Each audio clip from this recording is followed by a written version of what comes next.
Good evening, everyone. Welcome to Harness Tube. We've got racing for you tonight. I'm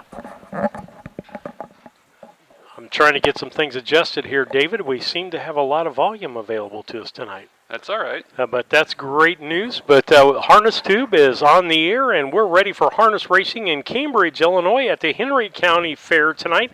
We'll have 9 races in store for you tonight. And track announcer for the evening is going to be our very own David Brink. Surprise, surprise, surprise.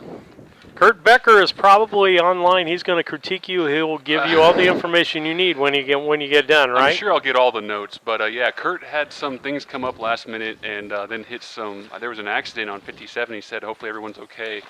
But he got held up in traffic, and so push came to shove, and here I am. Well, we're glad that you're on board with it and that you're on board with Harness Tube tonight. Hey, we want to give you the opportunity to advertise with us. And so with that, we talk about the advertising that we have and available. You can get that done simply by contacting David Brink, either from our Facebook page at Harness Tube. Just go there, send him a private message. You can go to YouTube. There's messages there on Harness Tube IL. Or send him an email at harnestube@gmail.com. That's harnestube@gmail.com. And so with that, that's the biggest things that we have going on tonight. And so we have got some new advertisers that you will see tonight, and we're thankful for those people and the advertising they do with us. And speaking of that, David, we're going to take a commercial break. We'll be back after these messages. Good.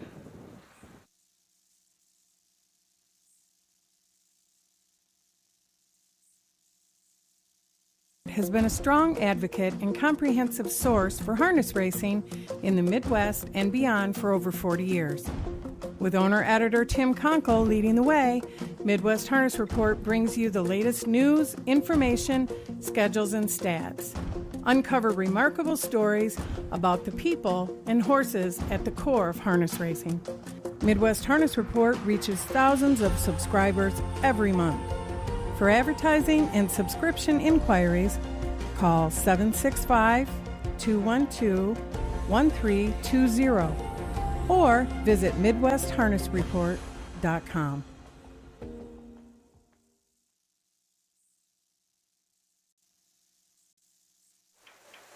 Back with you on Harness Tube. We're glad that you could be on board tonight and watch the broadcast with us this evening. As we suggest to other people, have a watch party. Bring some people over, get some food, sit down in front of a TV, cast it to a big TV, and sit there and watch harness racing. Tonight, I know for our people at home down in Brown County, it's a couple-hour drive. For those down in Charleston, it's even longer, and places they can't get here, David. And Harness Tube gives people an opportunity to watch harness racing that would not be able to do so. You're absolutely right. In today's world, it's all about access to the product, and we have a great product that we're just trying to get it to the people so they can see it without having to, maybe taking off a day of work and driving 5-6 hours to come up here and watch some races. They can still get some of the excitement at home, and hopefully we catch some new fans along the way. And I've got the schedule up on the board for the contest as far as that's concerned, David, and we've got Martinsville coming up next Monday, and then I believe it's Thursday. We're in Rushville, which is nice for us, a little close to home. Yeah. We'll be home early. 12 o'clock starting gate for that for the first race, and Martinsville is 5 o'clock. Knowing Rushville, there'll probably be a bunch of races, and we'll be there all day. But I love racing there. It's a good place, so yeah. Okay, so that's coming up, and you can see Knoxville, Henry, Petersburg, Urbana, Lincoln were there for a couple of days, Charleston for 3 days, Mount Sterling for a couple of days, and we still have some things in the hopper, I think, out there, possibly coming up. If you would like for us to come to your particular county fair, you need to get a hold of David Brink, and we can make that possible. It never hurts to ask. We're kind of do this based on the seat of our pants, but it's worth looking into. If you have any interest, let us know, and we'll see if we can get you a quote on how much it'll take for us to come down there. I mean, we had someone come to us that we weren't able to make a commitment because we have one set up and one crew for this year. Correct. And they wanted us there for a full week and couldn't do that because we were already booked at several other fairs that had made commitments. And so if you're wanting to get in the 2024 schedule, yes, get a hold of David Brink and say, point. we definitely want you. What's it going to cost for for you to come, because we want to keep this free to the viewers, and we try to do that, and that we get sufficient funding to travel, and in some places we have to stay overnight. Yes. We got to eat, and those things, and the equipment doesn't grow on trees. And a lot of people don't realize this too, David, because I have to talk to them. We just don't show up and stuff automatically sets up. We were here at 3 o'clock today because we've never been here to this fairgrounds, and we're setting up for the very first time here, and each place has its own little quirks. So we're here 2 hours before the first race, about 15, 20 minutes before our actual, we get on the air before that, but the behind-the-scene things tearing down afterwards. But even before the race, the things, graphics that you see on the screen, the commercials you see on the screen, somebody has to produce and do those things. And so, and then, Lisa Surratt is our camera person, and we've even made changes with her tonight. We're trying to use a more wide-angle lens. We have lots of obstacles tonight, but there's lots of things that we go do just to broadcast races. And I am very thankful for the two of you, Steve and Lisa. I mean, if I were to try to have done this on my own without your guys' help and start with my own equipment and not having those kind of options and available to me, it would have been a far different product, and you guys have been super helpful, and it's really appreciated. Well, we're enjoyed doing it and being around. And I tell you what, looks like somebody here to talk with you. I'll take you off the air, and we'll go through some more things here on the Harness Tube pre-race action. Sounds good. We want to thank the following volunteers that have helped with Harness Tube. Prior to this, back since 2020, people that have shot with phones, with iPads, and other things, and really got this thing off the ground. With that, we're going to take a station break. We'll be back after these messages.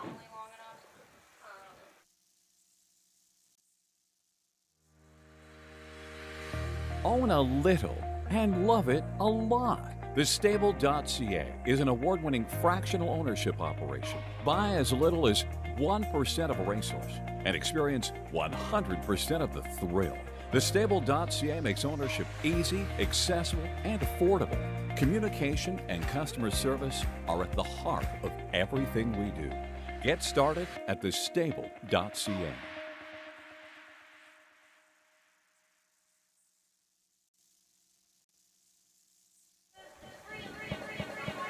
Back with you on Harness Tube as we get ready to go here for this evening's broadcast. Steve Surratt with you. David Brink will be the track announcer. We want to thank the generous donors, and we have several donors. They are listed here that help us bring harness racing to you in your homes and for us to be able to keep it for free. So we want to suggest, if you're an advertiser, as we talked about before, get a hold of David Brink. To be an advertiser with us. We can help produce a commercial for you, or we can use something that you're already using someplace else. We do several different options with that, and that's included in the price of advertising. So you have something when you get done, if we produce it, that you can use in other places. So that is a value probably worth as much of the advertising that you have. But we want to thank the fairs that have supported us, Macon County, and I know that Henry has supported us being up here, the Henry County Fair Association. So we are thankful for that and the generous donors. If you want to donate, it's really, really simple. You can go to Venmo and you go to @HarnessTube. Venmo @HarnessTube. You can go to PayPal @HarnessTube. Or you can send that old-fashioned check to David Brink at P.O. Box 63, Mount Sterling, Illinois, 62353. That's P.O. Box 63, Mount Sterling, Illinois. Also would like to hear a shout-out from you if you are listening from someplace further away. We want to know. We call the backstretch. Could be you backstretched on your recliner there at home watching the racing from home. But we'd like to hear from you, a shout-out. We'll give you a shout-out on the air. Comment about the race or the broadcast, or predict who's going to win the upcoming race. Or you can do that by sending an email to harnesstube@gmail.com. That's harnesstube@gmail.com. And so with that, as we get started today. I'm going to try to turn the volumes down here so that we can not have as much background noise. But as you can tell, we're up in the hub for the race. We like to be there so that we can get the times and do some things for you. But give us a shout out. One of my things is, what's your favorite fair food? What's your favorite driver? Who is your favorite horse, or who's your favorite owner? And who are you watching in particular for the evening? Send that to harnesstube@gmail.com. That's harnesstube@gmail.com. And so with that, we're going to take another quick commercial break.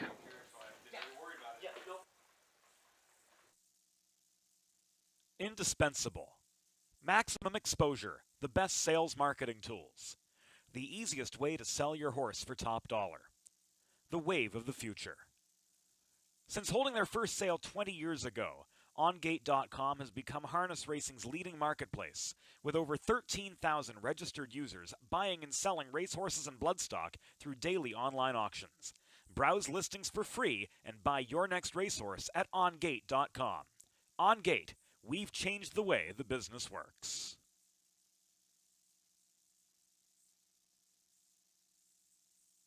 Yoder Custom Woodworking was started in 1995 by the Yoder family as a retail Amish furniture store in Sullivan, Illinois. They offer custom kitchen cabinets, granite and quartz countertops, built-in office and bathroom cabinetry, and offer a wide range of Amish furniture. Their store is located at 1117 West Jackson Street in Sullivan, Illinois, with store hours Tuesday through Friday 9 to 4:30 and Saturday 9 to 3. For more information, contact Yoder Custom Woodworking at 217-728-2166.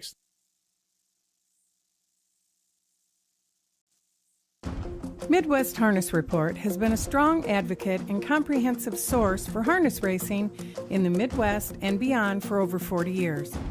With owner-editor Tim Conkle leading the way, Midwest Harness Report brings you the latest news, information, schedules, and stats. Uncover remarkable stories about the people and horses at the core of harness racing. Midwest Harness Report reaches thousands of subscribers every month.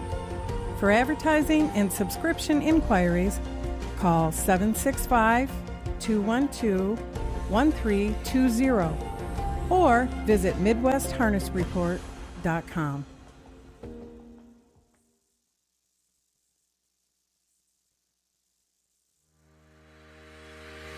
Own a little and love it a lot. TheStable.ca is an award-winning fractional ownership operation. Buy as little as 1% of a racehorse and experience 100% of the thrill. TheStable.ca makes ownership easy, accessible, and affordable. Communication and customer service are at the heart of everything we do. Get started at TheStable.ca.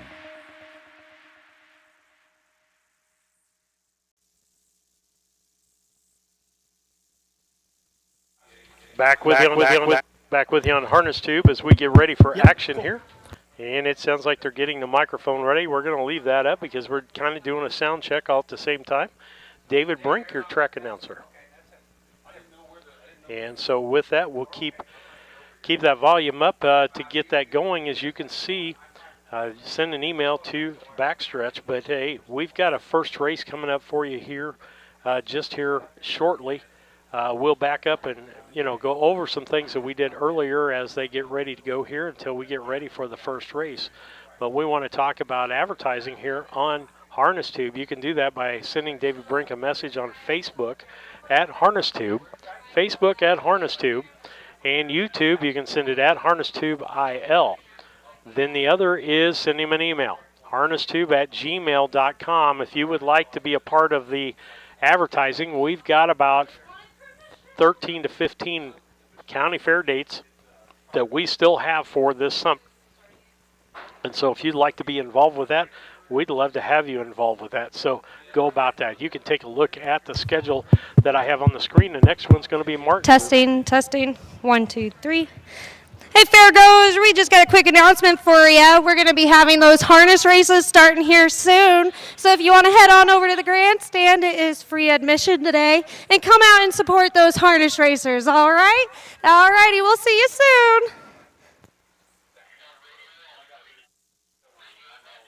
Okay, we're going to bring them down for the time being, but you can see on the screen the the ones that we have coming up here. Martinsville will be next Monday and Rushville next Thursday. Looking forward to being a little closer to home for us. But we're up in the booth. Now, I will tell you, on your camera views tonight, you will have obstructions. In this racetrack, probably as many as we've ever had at a racetrack. You've got the stands that are on the infield will block the camera to where she can't get that to you. We can't get any higher to get a better shot for you. She'll catch it part of the way through the backstretch, but a lot of the backstretch is obscured from the camera view. And then we'll have good home stretch. We'll have about, I'm going to say, 2/3 of the track we'll be able to get for you tonight to have that, but we'll have the audio part of that broadcast as you continue to look at what we have available for you this evening.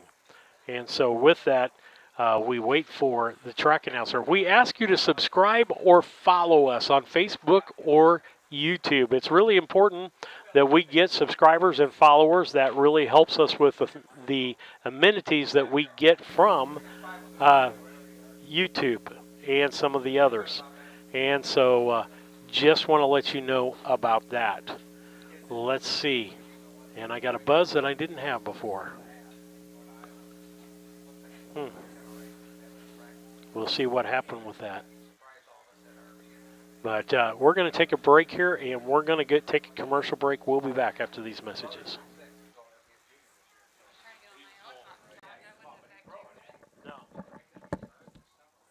Indispensable. Maximum exposure, the best sales marketing tools. The easiest way to sell your horse for top dollar. The wave of the future. Since holding their first sale 20 years ago, OnGate.com has become harness racing's leading marketplace, with over 13,000 registered users buying and selling racehorses and bloodstock through daily online auctions. Browse listings for free and buy your next racehorse at OnGate.com. OnGate, we've changed the way the business works.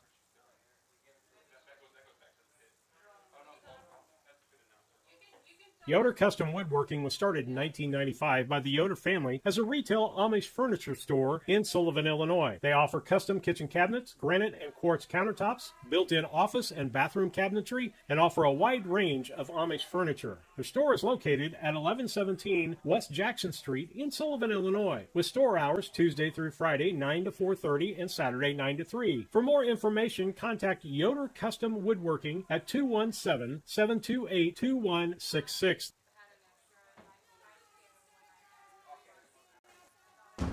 Midwest Harness Report has been a strong advocate and comprehensive source for harness racing in the Midwest and beyond for over 40 years. With owner-editor Tim Conkle leading the way, Midwest Harness Report brings you the latest news, information, schedules, and stats. Uncover remarkable stories about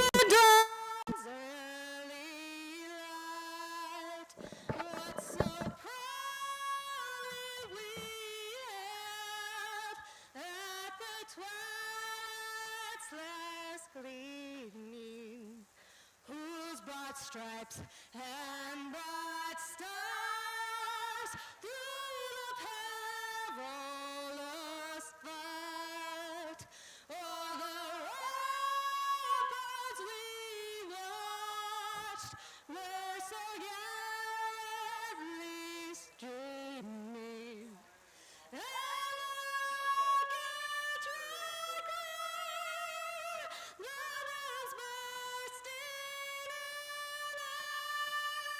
give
As we get ready for harness racing tonight, we're thankful for everything that's taking place tonight. Glad that you could be around us, but bear with us as we try to get not so much volume that it's blowing you out at home. I'll see what I can do with it as far as gains and so forth every place else. But we're going to turn it over and wait for the track announcer, David Brink.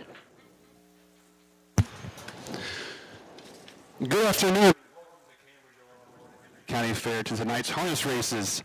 We've got 9 races for you tonight scheduled, some by the Northern Illinois Colt Association and a couple overnights. First race is due on the backstretch in a minute or two. We want to give a big shout out to Danielle Brooks for singing the national anthem for us. Thank you.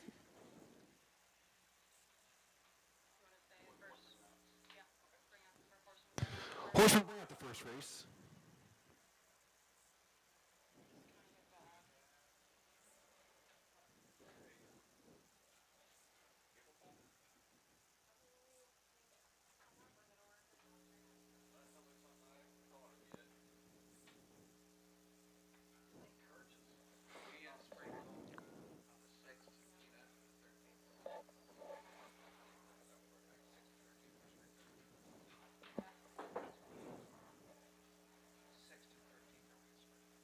Taking a look at the first race for this evening, it'll be a $2,040 purse. Northern Illinois Colt Association 2-year-old fillies in race 1, Pacers, and it'll be Fox Valley Tessa, driven by Stephen Cyril and trained by Stephen Cyril. Short Leg Cindy by driver Jamaica Patton and also trained by Jamaica Patton. Big Flicka by Mikey Rogers and trained by John Fletcher. McSkyscaper, the second, driver Nick Prather and trainer Nick Prather. Dandy's Gratitude, Cornelius Boo Cavett. Cornelius Boo Cavett, the driver of the number 5 horse. And we're going to put it back to David Brink and let him give you more information as it comes available.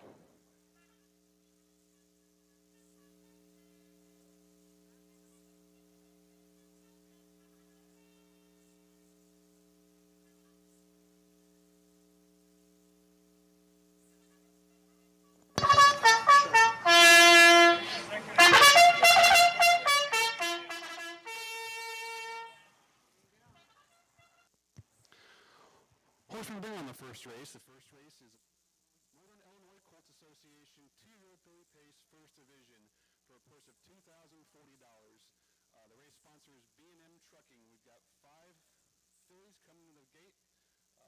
Number 1 is Fox Valley Tessa, owned by Steve Serrell and Brian Cody and James Nellinger.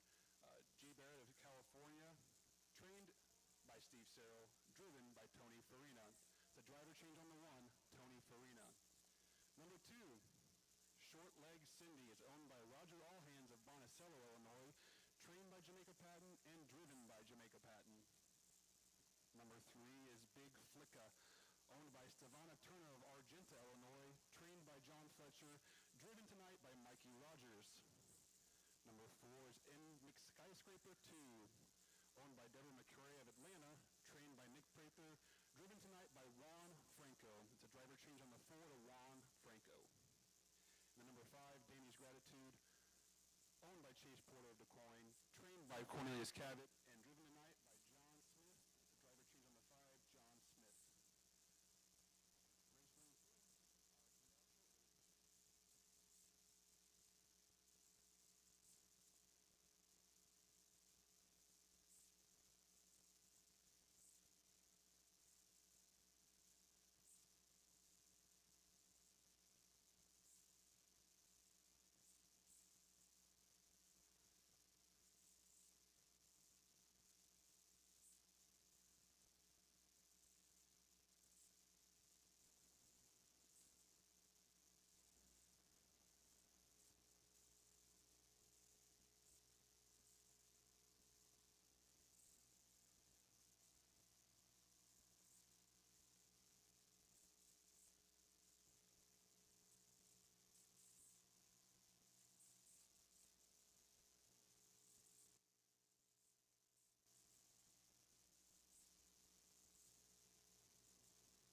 And here come your horses for today's first race.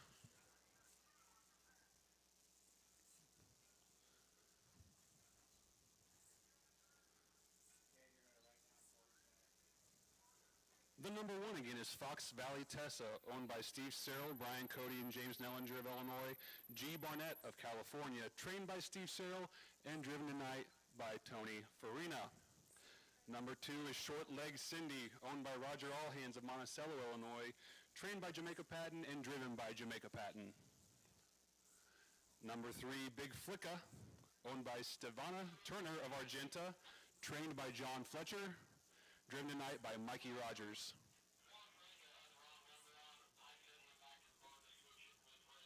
Number four is Skyscraper 2, owned by Deborah McCrae of Atlanta, Illinois, trained by Nick Prather, driven tonight by Juan Franco. Number five is Danny's Gratitude, owned by Chase Porter of DeQuoin, Illinois, trained by Cornelius Cavett, and driven tonight by John Smith. First race pacers due to the gate shortly.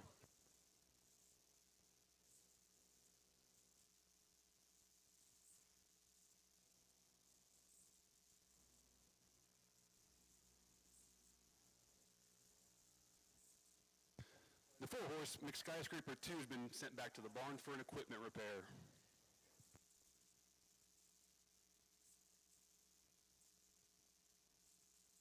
Back with you on Harness Tube as we try to get some gauging of equipment here. You notice there's a little over modulation on that. There's nothing we can control. That is what we get from the other people.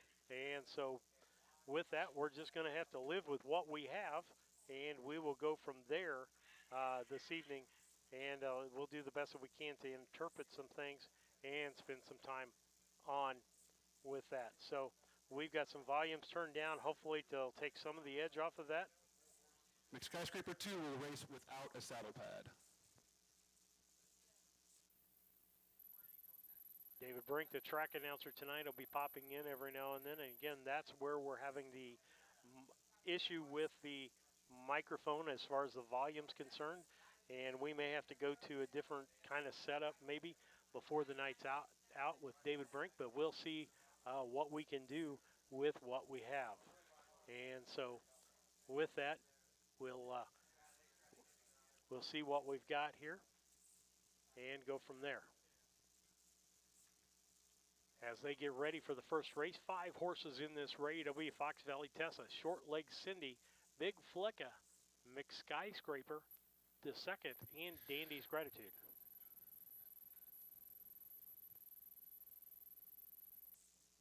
As they get ready, starting gate's ready as they get turned back around to get to the gate. And the gate is pulled back now as they are not quite ready to go, apparently. Now it's going back out. Let's see what happens here.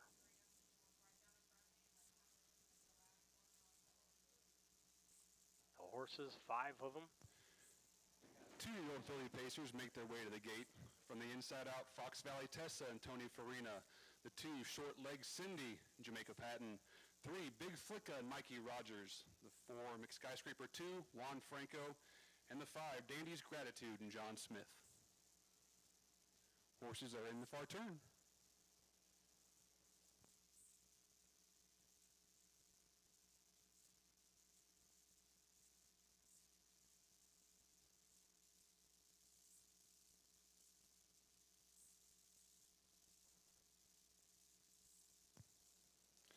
The 3-horse Big Flicka looking for her first win. She hasn't missed the board yet, but still hasn't found the winner's circle. And here they come.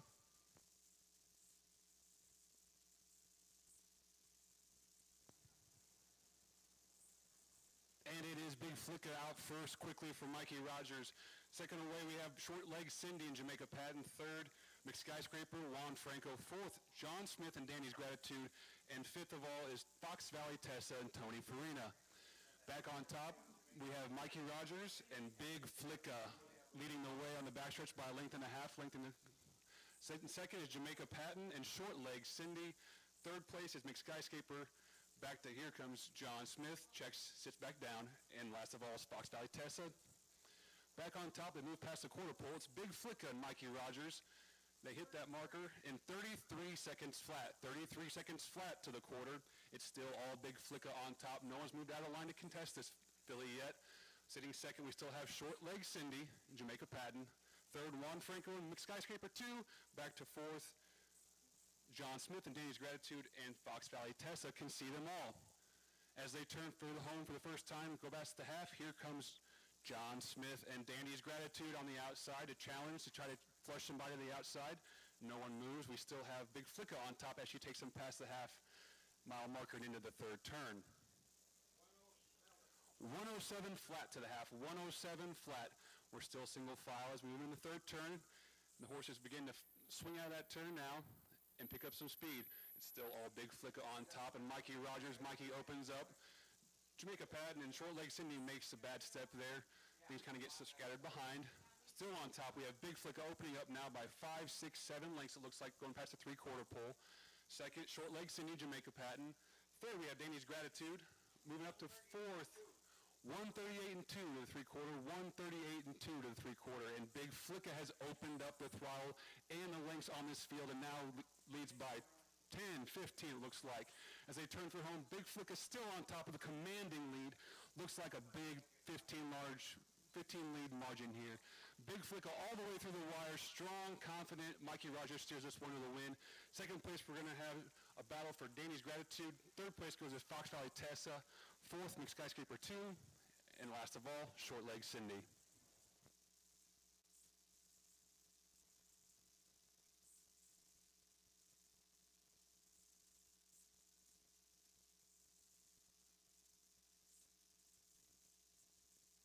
Time for the mile, 2-8 and 2. 2-8 and 2.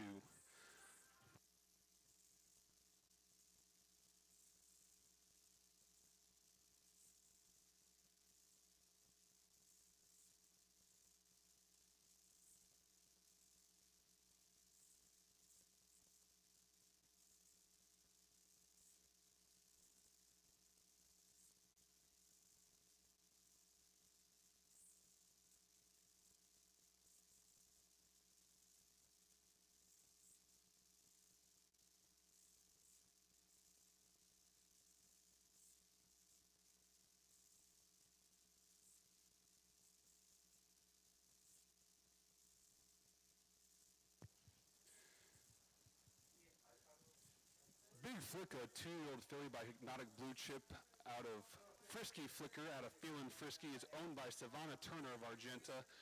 Handled today by Mikey Rogers, driven to the front, not really contested, but turning for home looked really impressive, opening the throttle a little bit.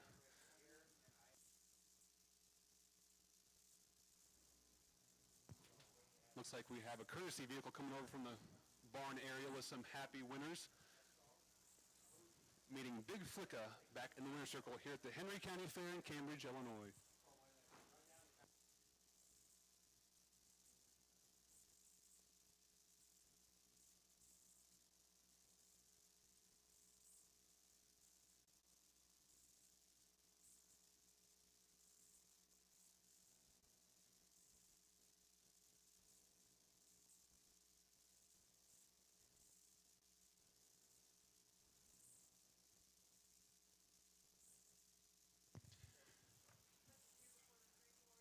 And back on our winner's circle, welcome Big Flicka.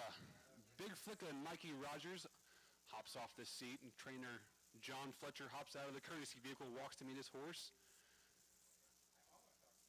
I see Nan Turner making her way down to the winner's circle. Brendan Potts is there. Quite a happy crew.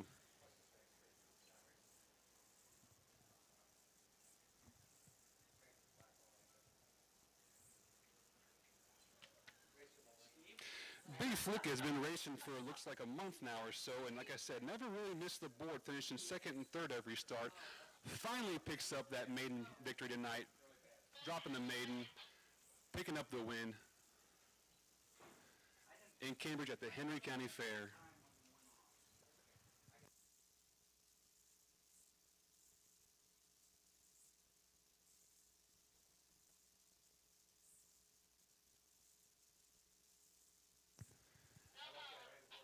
Congratulations to the connections of Big Flicka.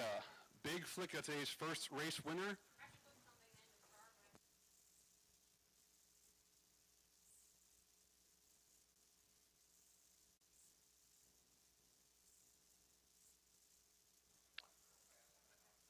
With the end of the first race here, again, the number 1 horse finished third, Fox Valley Tessa.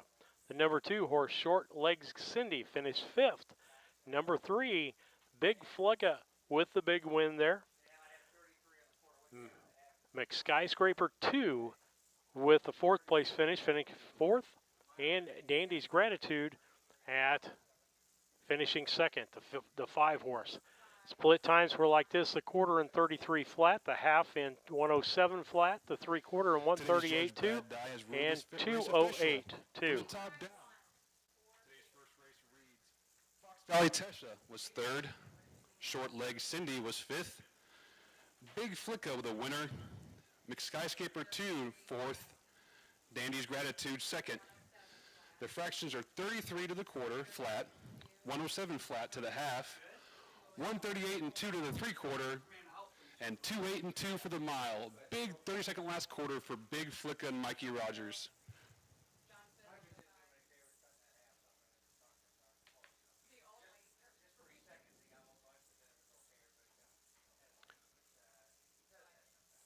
Again, back with you, Steve Surratt here as we get ready for race 2. We will have that for you in just a moment as we look, and we'll take a commercial break. We'll be back after these messages. People and horses at the core of harness racing. Midwest Harness Report reaches thousands of subscribers every month. For advertising and subscription inquiries, call 765-212-1320 or visit MidwestHarnessReport.com.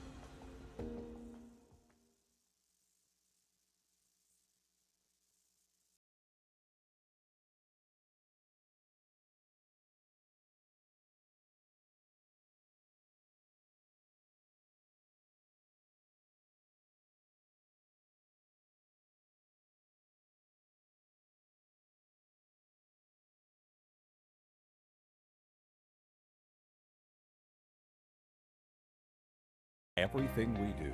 Get started at thestable.ca.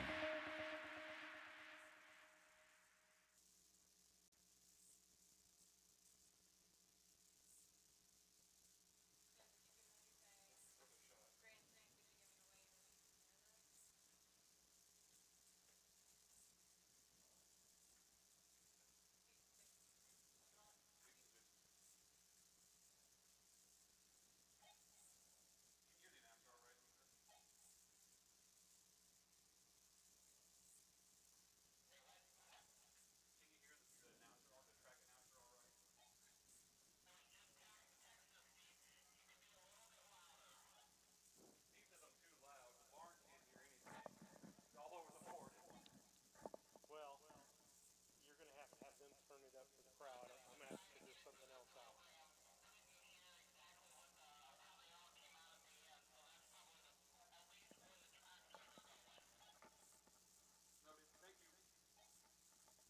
Have him turn your volume up. I'll have to do something different. Nothing.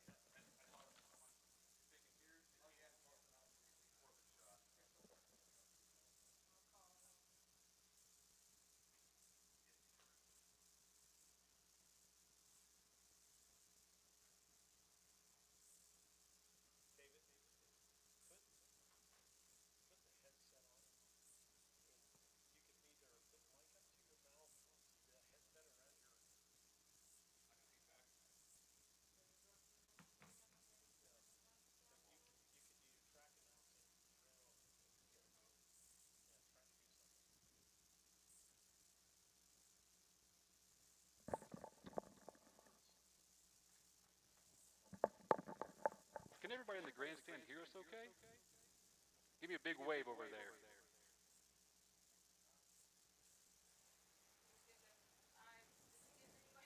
I don't see any. You guys see any?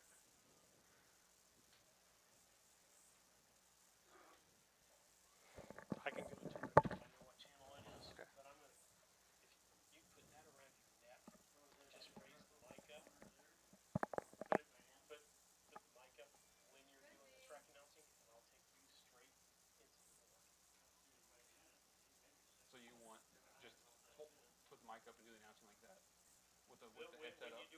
mics. Yeah, and I'll try to catch you off so that we're not hearing the sound. One more thing to think about. Awesome.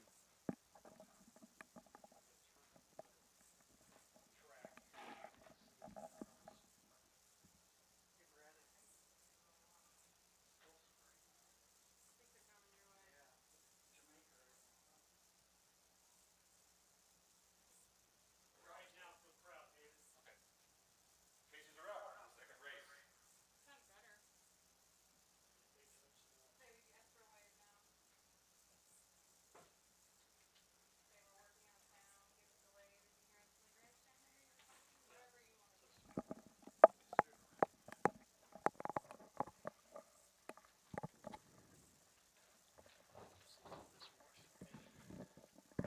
And here's your field for today's second race.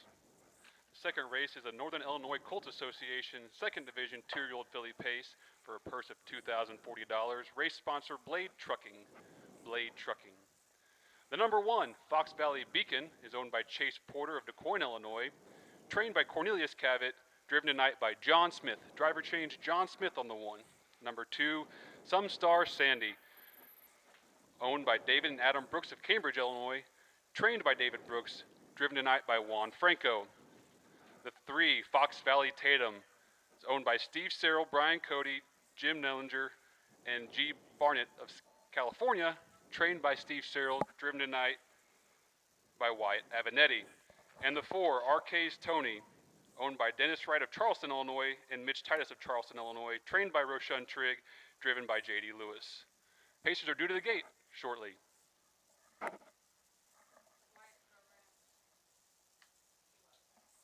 Is he not here?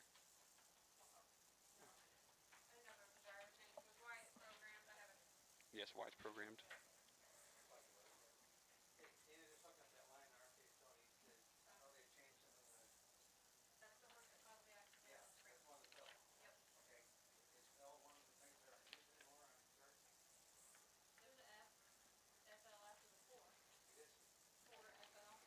Back with you as we try to make some sound changes here. Hopefully, we'll be able to get track announcer David Brink a little bit better. He's wearing 2 microphones and a headset now, so we're thankful that he's on, and I hope I don't mess him up when I'm talking here.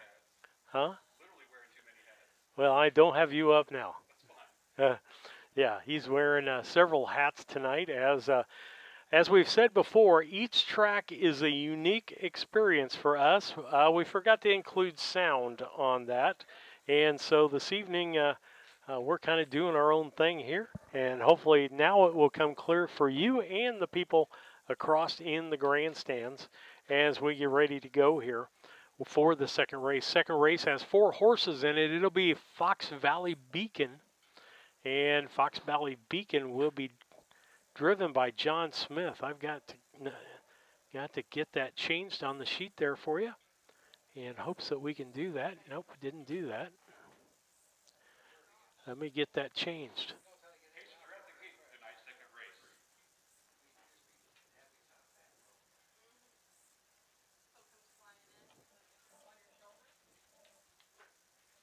These are 2-year-old fillies, ladies and gentlemen. These horses combined between the 4 of them have 4 starts between them. So these are all brand new babies out here racing for the first time, most of them. Could get interesting. We'll see what happens. Starting gate rolls out of the second turn. Fox Valley Beacon makes a break, looks like. And here they come.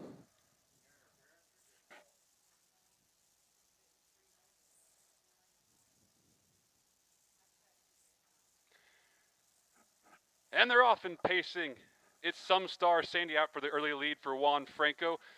Quickly away for second is Fox Valley Beacon and John Smith. Third, looks like Fox Valley Tatum and Wyatt Avenatti. And at the back of the pack, RK's Tony can see them all. Juan Franco leads them out of that first turn with Some Star Sandy up the backstretch for the first time. Fox Valley Beacon races second, back half a length or so to Wyatt Avenatti and Fox Valley Tatum. And fourth still, RK's Tony. Leading them past the quarter pole, we still have Juan Franco out here. Leading them in the second turn, 32, and what was that? 32-3 for the quarter, it sounds like. 32-3. Juan Franco leads him in the second turn now. John Smith sitting second with Fox Valley Beacon. Third of now, we have a move. Looks like RK's Tony tips to the outside and races first over, second over. Here she comes to challenge for the lead going to the half. RK's Tony moving quickly at the leader, Some Star Sandy, as they battle to the half-mile marker. RK's Tony looks to put a half a length in front of Some Star Sandy and Juan Franco as they move into the third turn. Doesn't quite clear. Juan holds that horse off and maintains the lead now. Juan and Some Star Sandy racing the third turn. 104 flat to the half. 104 flat to the half as they stay backed up again. On top is still Some Star Sandy. RK's Tony still sitting second to the outside. White Evanetti takes Fox Valley Tatum out there racing third, and up the inside fourth is Fox Valley Beacon, looks like. They move to the three-quarter pole. It's still Some Star Sandy and Juan Franco as they lead into the last turn. 135-1 to the three quarters. 135-1, and we have some movement. It looks like RK's Tony tips to the outside to challenge the leader. We now have a horse race, ladies and gentlemen. Some Star Sandy on the inside, RK's Tony on the outside. Those two are neck and neck as they race home. Fox Valley Beacon races third, but it's all going to be Juan Franco and Some Star Sandy for the win. Second goes to RK's Tony. Third, Fox Valley Beacon and Fox Valley Tatum. Fourth.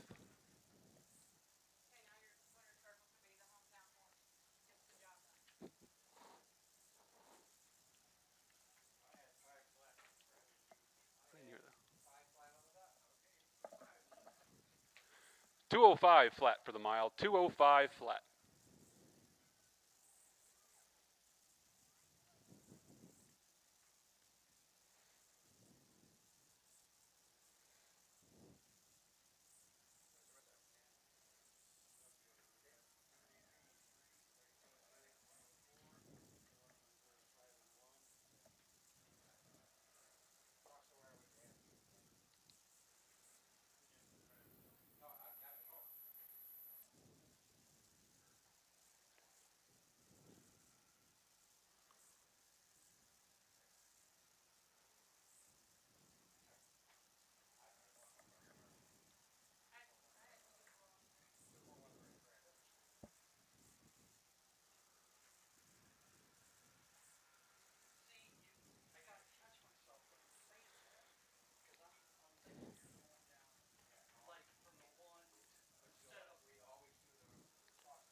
Some Star Sandy, a 2-year-old filly by Some Star Somewhere out of Nova Scotia by Artiscape, is owned right here in Cambridge by David and Adam Brooks.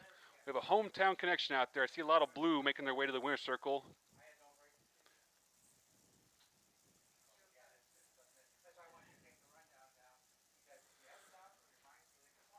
Some Star Sandy was impressive in the first start coming out here today for Juan Franco.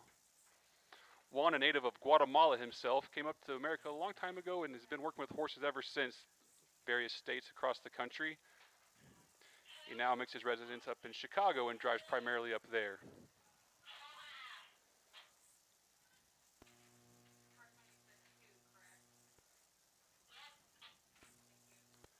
Some Star Sandy makes her way back in the winner's circle with David Brooks right there at the head of the horse, trainer, owner, and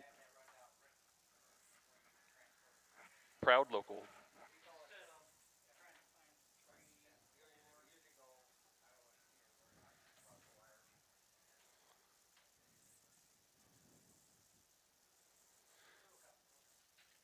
To make this even sweeter, just notice that David and Adam also bred this fine filly. So this is a farm-raised little thing that's out here when her first start, winning in front of the hometown crowd. What an exciting night for the Brooks family and Brooks Stables.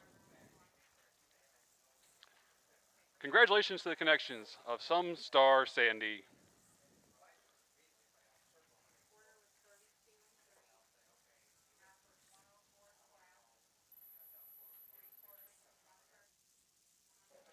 We'll take a break from the track announcer David Brink. Give you the final rundown. Fox Valley Beacon, the number 1 horse, finishes third with John Smith on board.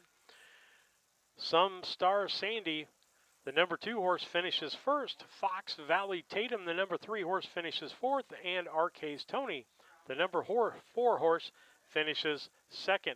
As we get ready for the third race, we'll take a break and let our sponsors have some time. We'll be back.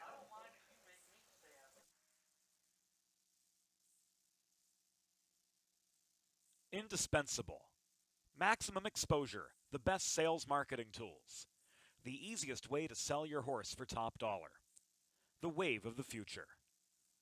Since holding their first sale 20 years ago, OnGate.com has become harness racing's leading marketplace, with over 13,000 registered users buying and selling racehorses and bloodstock through daily online auctions. Browse listings for free and buy your next racehorse at OnGate.com. OnGate, we've changed the way the business works.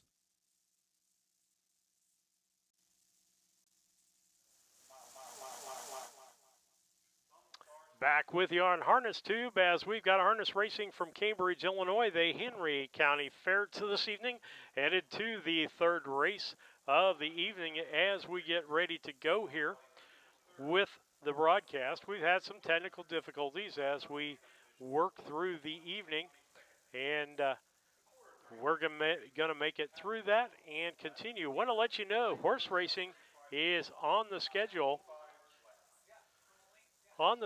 for this year.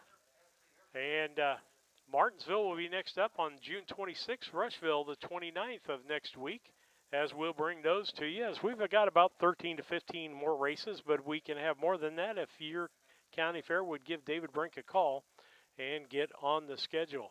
But show you that on the schedule as we get going here. And with that, we'll take another quick commercial break. We'll be back after these messages. Yoder Custom Woodworking was started in 1995 by the Yoder family as a retail Amish furniture store in and bathroom cabinetry and offer a wide range of Amish furniture. Their store is located at 1117 West Jackson Street in Sullivan, Illinois, with store hours Tuesday through Friday 9 to 4:30 and Saturday 9 to 3. For more information, contact Yoder Custom Woodworking at 217-728-2166.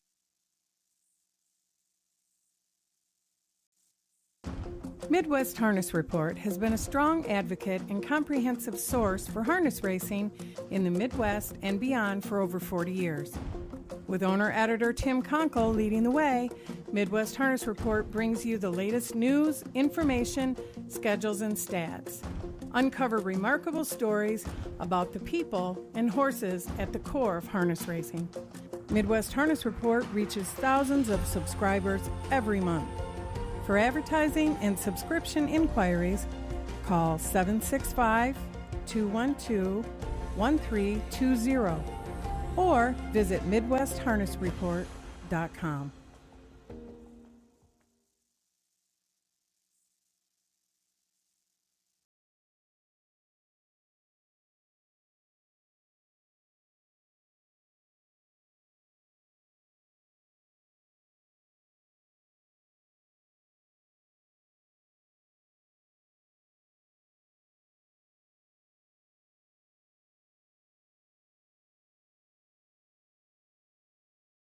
Heart of everything we do. Get started at thestable.ca.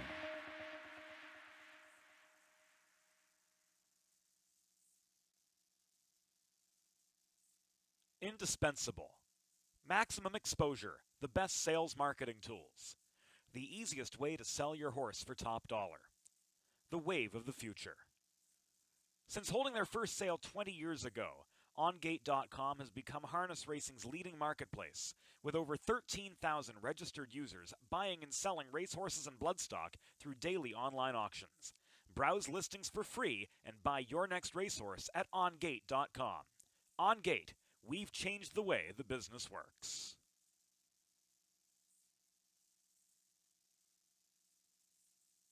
Yoder Custom Woodworking was started in 1995 by the Yoder family as a retail Amish furniture store in Sullivan, Illinois. They offer custom kitchen cabinets, granite and quartz countertops, built-in office and bathroom cabinetry, and offer a wide range of Amish furniture. Their store is located at 1117 West Jackson Street in Sullivan, Illinois, with store hours Tuesday through Friday 9 to 4:30 and Saturday 9 to 3. For more information, contact Yoder Custom Woodworking at 217-728-2166.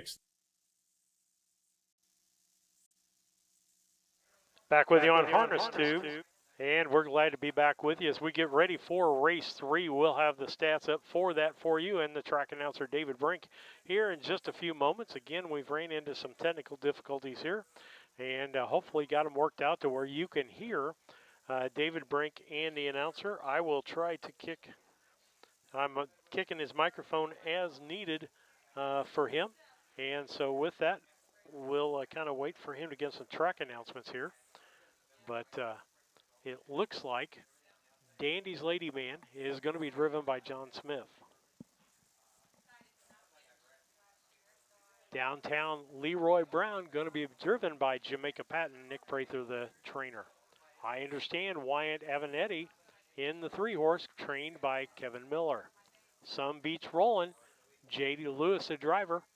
Rashawn Trigg, the trainer. Ashley Cole Muffler is driven by one Guatemalan gas pedal Franco and trained by David Brooks. The number 6, Dandy's Tornado, is a scratch. Again, Dandy's Tornado, the 6-horse, is a scratch for this race as we get ready to go here for the 3rd race of the day. We'll be back after this short break.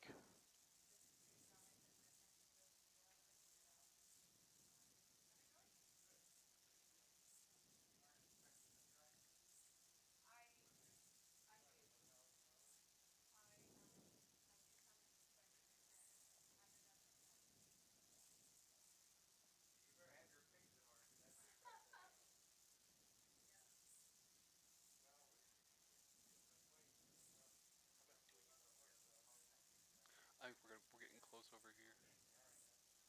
The one's coming back around.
And let's meet your starters for today's 3rd race.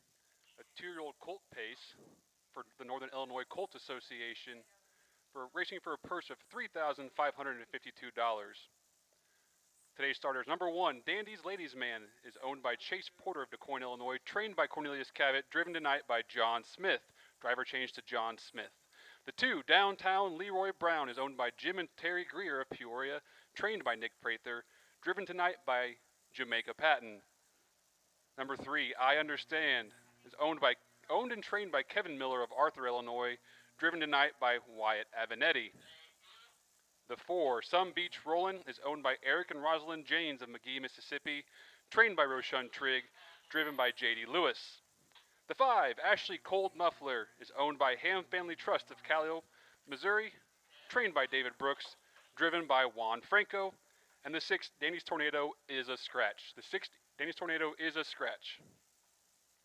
Drivers change on the 1, John Smith. Drivers change on the 2, Jamaica Patton. Colts are due postward shortly.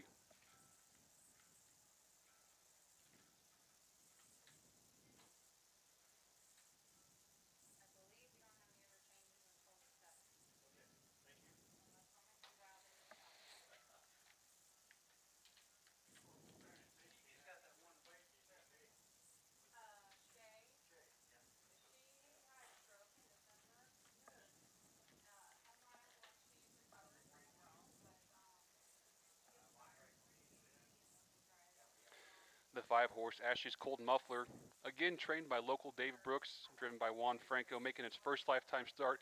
This gelding looks to make 2 in a row for the local connections. The 3-horse I Understand and Wyatt Evanetti have been pretty consistent across the state so far. 3 starts, 3 thirds, but all these horses are looking for their first win.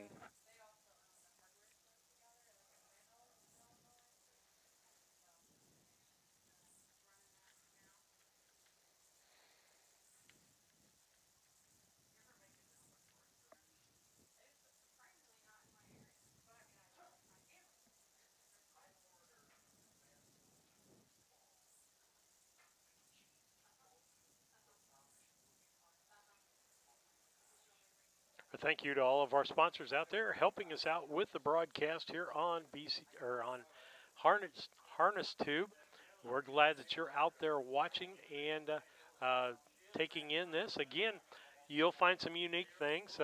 We ran into some audio issues hooking into the sound system, so David's trying to keep a headset on with a microphone and to also use the track announcer's microphone as he's filling in tonight for Kurt Becker here at the racetrack, as Kurt couldn't make it to the track due to some issues. And we hope everything's fine there. And then as they get ready for the races, I turn you back over to David Brink. 2-year-old Pacing Golds reach the gate, and they're in the far turn. The gate begins to pick up speed.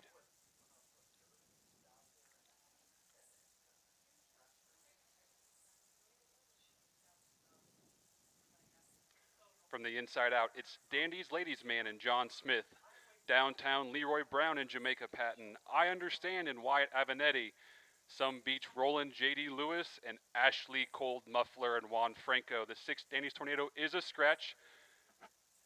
And here they come.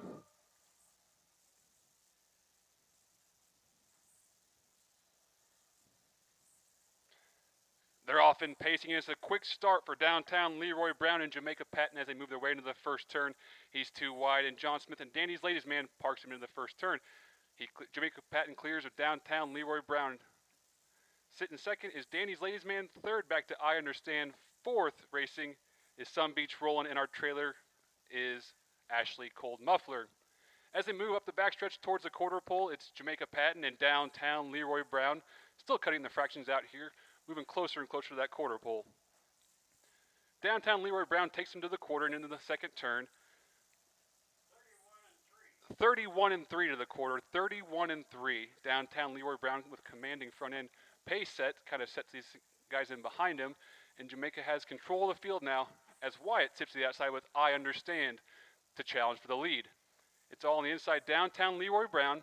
Here on the outside is I Understand and Wyatt Evanetti. We're 2 in 3 or 3 in 2 out as they race to the half. Downtown Leroy Brown, I Understand, neck and neck, racing past the half-mile marker. Dandy's Ladies Man third, and Some Beach rolling fourth, back to Ashley Cole Muffler fifth. 104 and 1 to the half, 104 and 1. They race out of the third turn. It's still Downtown Leroy Brown by half a length on the inside. On the outside is Wyatt Evanetti, and I Understand. Sitting third in the pocket is Danny's Ladies Man. On the outside, Some Beach rolling, and the trailer still Ashley Cold Muffler. They move to the three-quarter pole, and it's all Downtown Leroy Brown by half a length. I Understand, still challenging on the outside, neck and neck. These two are a team of horses moving into that last turn. And now 133 and 4 to the three-quarter. Downtown Leroy Brown puts I Understand behind him, opens up a length, and now Jamaica goes to work as they race for home. And it's Downtown Leroy Brown on the inside. Here comes I Understand making a second move, and on that far outside, it looks like Ashley's Cold Muffler, maybe? And it's all going to be, I understand, and Wyatt Avenatti gets to the win, looks like. Wyatt Avenatti drove that horse on the outside, looked like the half mile. Second place was close between Ashley Cold Muffler, Downtown Leroy Brown. 2, 4, and 2. 2, 4, and 2.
All correct.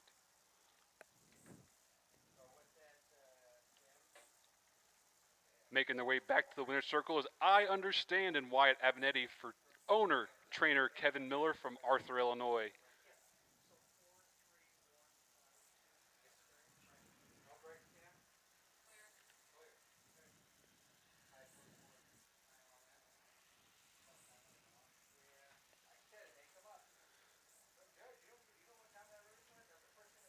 I Understand is a 2-year-old gelding by Hypnotic Blue Chip, giving that sire 2 for the card. Out of the Goby Girl out of Feelin' Frisky. Was bred by Kyle and Amy Houston. Owned and trained by Kevin Miller. Driven tonight by Wyatt Avenatti.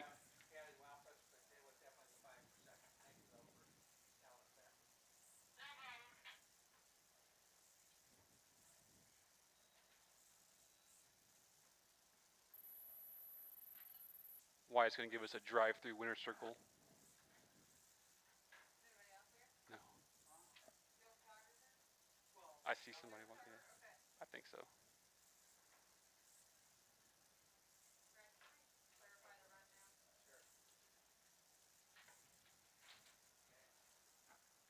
Congratulations to the winner of the third race, the 3, I Understand, and Wyatt Avenatti.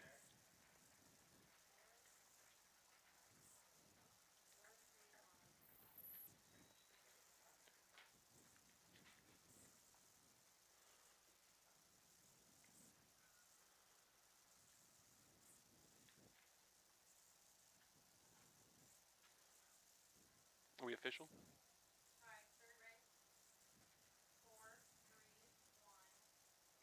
Okay. Today's third race is official. From the top down, Dandy's Lady Man finished 4th. Downtown Leroy Brown was 3rd. The 3, I Understand, your winner. The 4, Some Beach Rollin' finished 5th. The 5, Ashley Cold Muffler was 2nd. And the 6 was a scratch.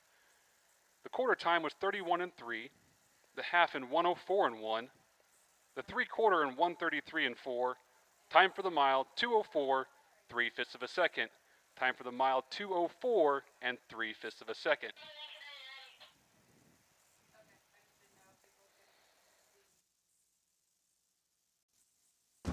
Midwest Harness Report has been a strong advocate and comprehensive source for harness racing in the Midwest and beyond for over 40 years.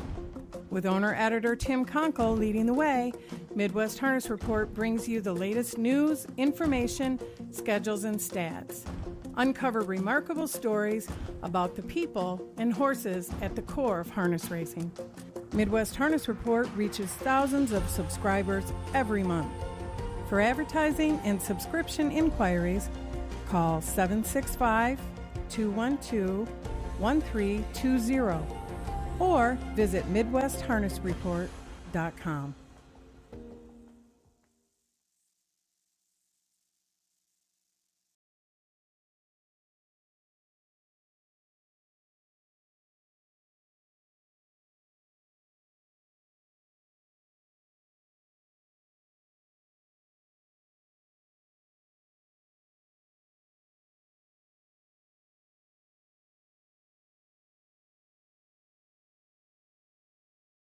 Are at the heart of everything we do. Get started at thestable.ca.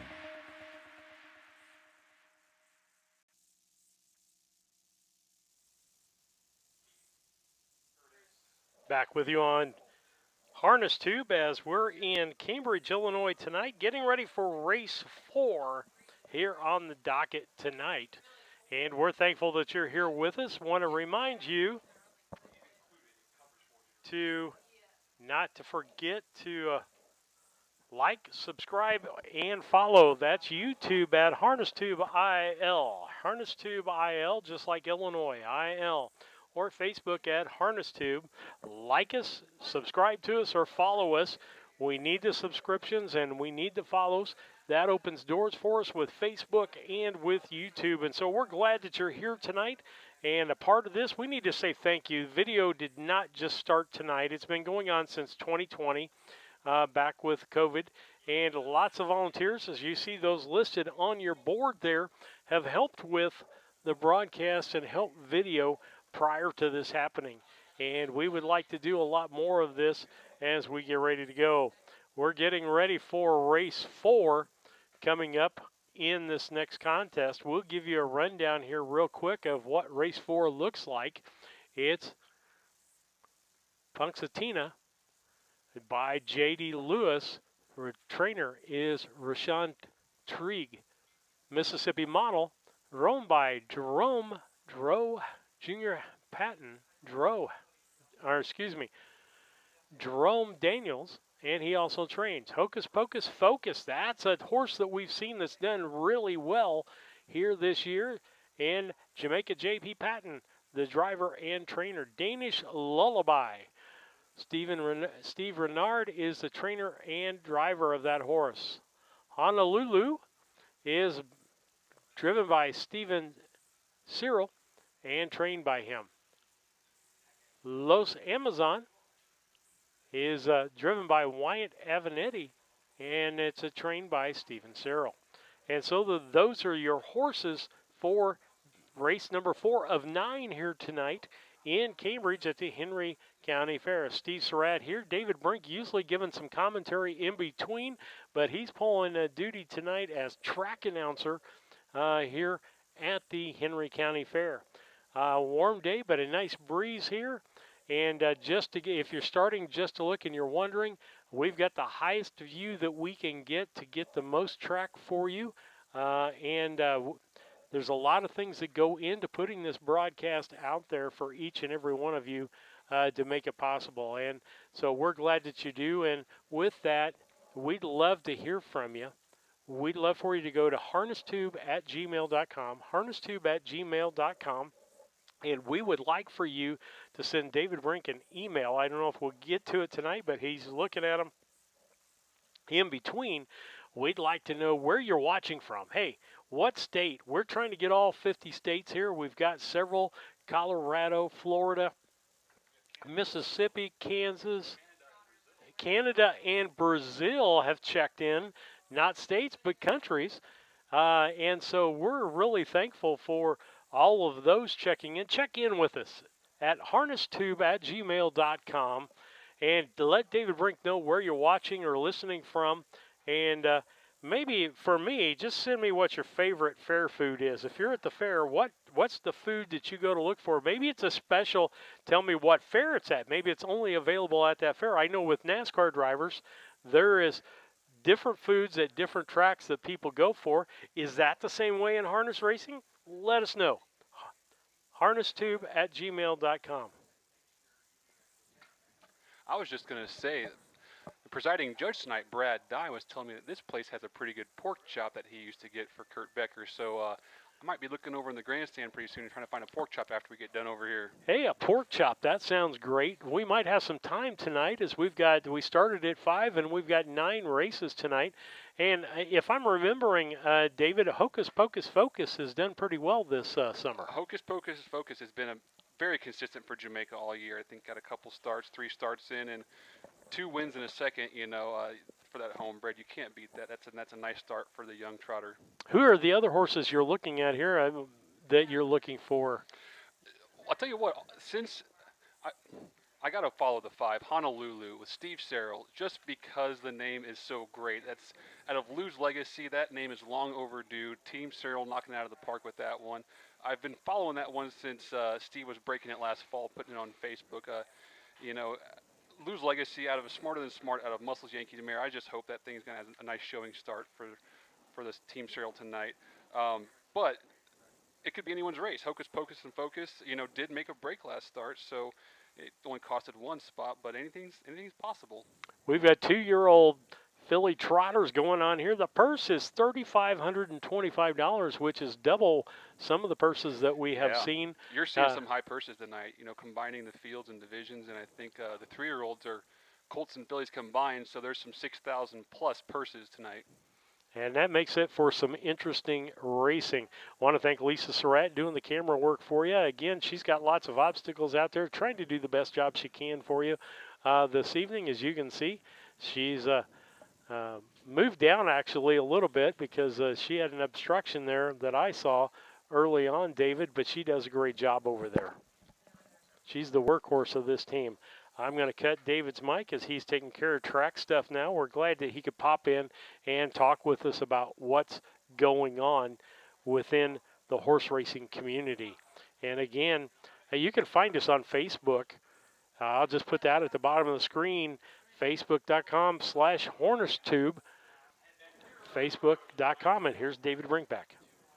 The Northern Illinois Colts Association 2-year-old filly trot for a purse of $3,525. The 1, Punxsutawney, owned by Flacco Family Farms of Alexis, Illinois, trained by Roshan Trigg, driven by J.D. Lewis. The 2, Mississippi Model, owned, trained, and driven by Jerome Daniels. The 3, Hocus Pocus and Focus, owned by Ron Phillips of Athens, Jamaica Patton of Rochester, trained by Jamaica Patton, and driven by Jamaica Patton.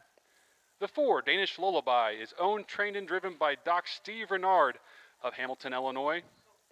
The 5, Honolulu, owned by Steve Serrell, Grant Park, Brian Cody of Bradford, Jim Nellinger of Peoria, trained by Steve Serrell, driven by Steve Serrell.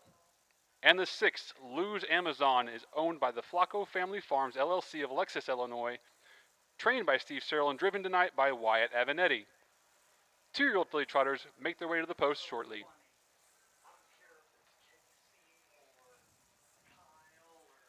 Steve Surratt, David Brink back with you on the broadcast here as the horses get ready to come to the gate. And David, we were talking about this earlier. We had a guy who ran the gate for a lot of races in this state from Carlinville, correct? He's actually from up in, I think, Princeton, up north here. He's from, but he did that area for a long time. He did the Midwest Illinois Racing Association. We lost Bob Groder to an accident January, February, I believe, and just this year's been different without him. It's been. And the car used to be red colored, correct? Bob's car was red, and everyone kind of knew the red car. It traveled around. It was unmistakable. I think it was an old 1970s Buick Electra 225 that was converted. But anyway. Yeah, I remember seeing him at Brown County, and for a number of events. As they get ready to come to the gate, we'll turn it over to you.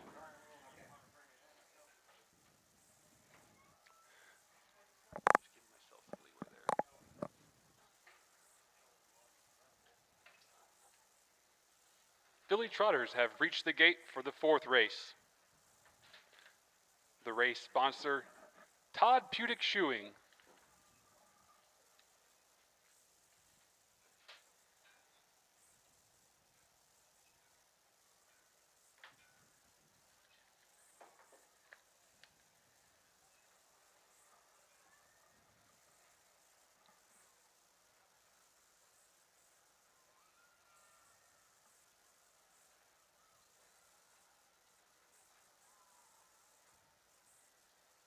tightest starting gate, swings down the stretch, and here they come.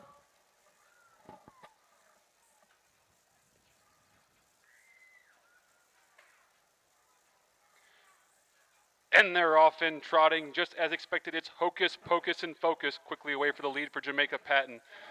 Second, Punxsutawney races second. Third is Mississippi Model. Back to Danish Lullaby and Steve Renard. Fifth place we have, I'm losing it. Juan Franco back to sixth, and Wyatt Abernethy lose. Amazon back on top. We have Jamaica Patton and Hocus Pocus and Focus moving the field to the quarter-mile marker. Steve Renard and Danish Lullaby work on the outside, moving up towards the take challenge. On the inside, we still have Punxsutawney and J.D. Lewis. 33 and 3 to the quarter pole. On the inside, we have Hocus Pocus and Focus on the outside. Danish Lullaby now tries to take a seat maybe, and here comes Mississippi Model on the outside for Jerome Daniels. Punxsutawney takes a bad step, looks like. And towards the back, we still have Honolulu and Lose Amazon. They move towards the half-mile markers, all Jamaica Patton and Hocus Pocus and Focus, controlling this race as they move into the third turn.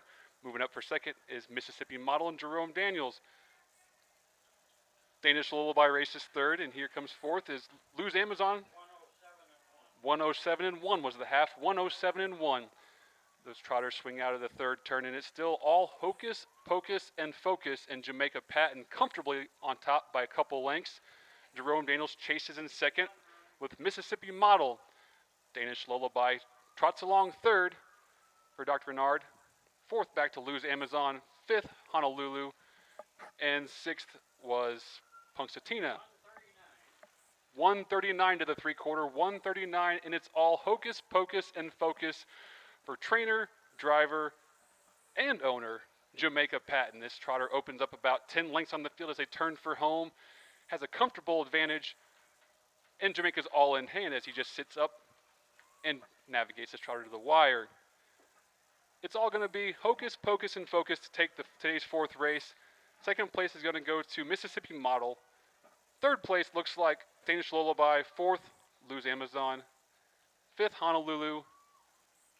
And back to Punxsutawney. Whoops.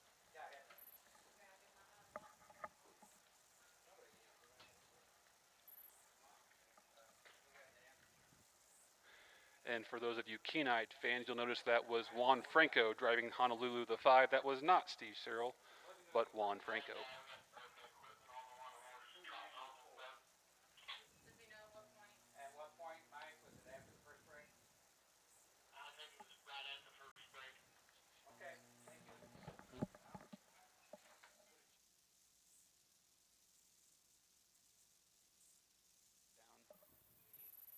Finish.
As we didn't get David Brink up for that, we'll give the finals to you. The number 1 horse, Punxsutawney, is in 6th. The number 2, Mississippi Model, 2nd. Hocus Pocus Focus, your winner again with Jamaica Patton, the driver. The number 4, Danish Lullaby, finishing 3rd. Number 5, Honolulu, finishing 5th. And the 6th horse, Loose Amazon, finishing 4th. Split times were a quarter at 3.3, half at 107.1, 3/4 139 even, and the final 209.4. And that is your final for race number 4, as we're just about halfway through. We'll take a break here and go to our sponsors.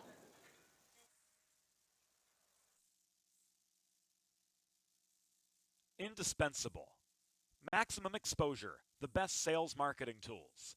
The easiest way to sell your horse for top dollar. The wave of the future. Since holding their first sale 20 years ago, OnGate.com has become harness racing's leading marketplace, with over 13,000 registered users buying and selling racehorses and bloodstock through daily online auctions. Browse listings for free and buy your next racehorse at OnGate.com. OnGate, we've changed the way the business works.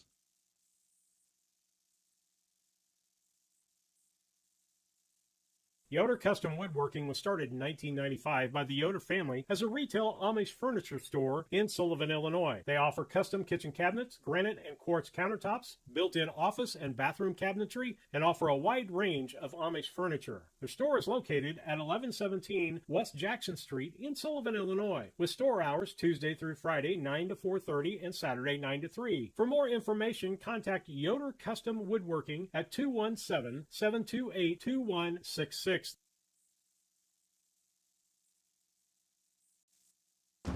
Midwest Harness Report has been a strong advocate and comprehensive source for harness racing in the Midwest and beyond for over 40 years.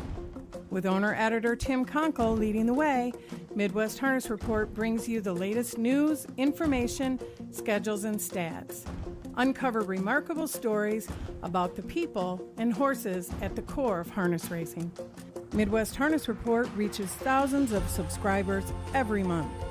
For advertising and subscription inquiries, call 765-212-1320 or visit MidwestHarnessReport.com.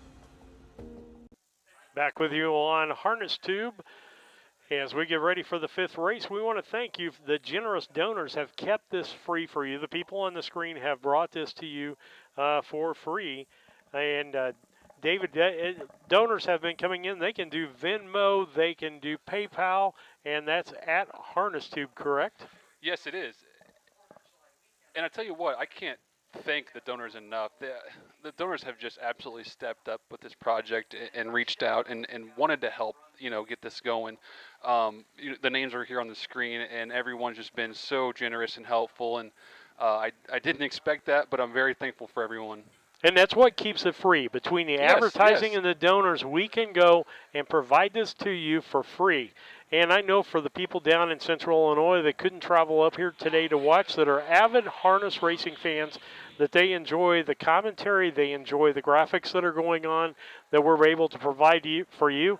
And again, we put a note there that every track is different. Every situation is different that we go to. We've, Carrollton, we were up in the crow's nest, and so our first night out, yes, there's things we would do different, but we could get almost a whole track for you there.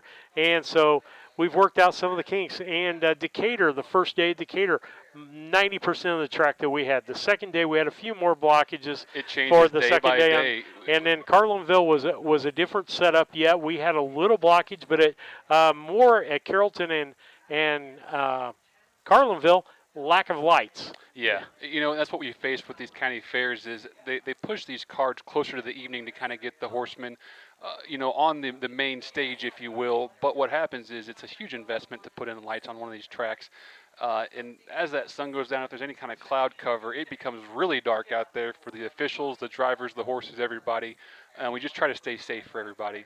Well, and we want to let you know, give us a message from the backstretch, whether the backstretch is your home or here at the racetrack. as they're getting ready to But go bear here. with me because if David's it's going doing- to my email, it's going to my phone, in my pocket, and I probably won't get back to you till after some races. But Yeah. bring them, send them in anyway. We'll check them when we can. We'll throw you on the air if we can get to it. harnesstube@gmail.com. We'd love to know where you're watching. What are the countries? Brazil and Canada popped up, and I know there is horse racing. It's pretty big in Canada, obviously. One of our ads is a Canadian company, but Brazil does have some horses down there, so it's interesting how we ended up in. And you know what? Horse racers, horsemen, are a single breed, no matter what the country. Everybody Yes. talks the same language out there. And you hit the nail on the head. You know, we've seen this year in our sport. We've seen Charles do Bronx Olivier, the light heavyweight champion in UFC, is from Argentina, a huge horse fan. He went out to the Meadowlands and talked to some people and got some pictures taken, drove in a match race, and even more topically, I guess, is Nikola Jokic, the Joker for the Denver Nuggets, NBA champion, just is a huge horse fan. He's from Serbia. He's became really good friends with Tim Tetrick, another Illinois guy, and you know, two-time MVP, one-time NBA champion. He's about 7 foot tall and loves these dang horses as much as we do. Hey, and I said this last week. If there's not a dividing line someplace, it's horse racing.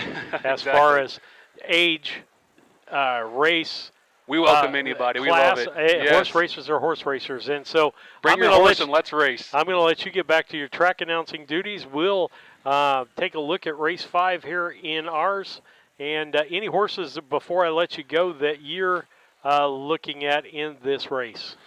You know, Doc Renard, Steve Renard, used to have horses with us, and so he used to come down and train with us a little bit. I have a soft spot in my heart. Kind of want to cheer for him. No one enjoys this more than Doc Renard out of Hamilton, so I'll keep my eye on that horse, the 2-horse Danish Durango. Dashing Durango. We've seen Excuse that me, horse Dashing a couple Durango, of times yes. this year, haven't we? Yep. And here are your starters for today's 5th race. The 2-year-old Colt Trot. The Northern Illinois Colt Association race sponsor Mike Jones Shoeing for a purse of $3,465. The 1 is Lou's Miracle, owned by M. Buzzard of Altamont, C. Paloma of Cedar Rapids, Iowa, M. Paloma of Illinois, and C. Ritzel of Illinois. Trained by Steve Searle. Driver is Juan Franco. The 2, Dashing Durango, owned, trained, and driven by Dr. Stephen Renard of Hamilton, Illinois. The 3, Small Town Southern Boy, is owned by Taurus Tucker of Brandon, Mississippi, trained by Roshan Trigg, and driven by J.D. Lewis. The 4, I'm Affordable, is owned by John Krasnikan of Streeter, Illinois, Mary Krasnikan of Streeter, Illinois. Steve Searle trains. Wyatt Avenetti will do the driving.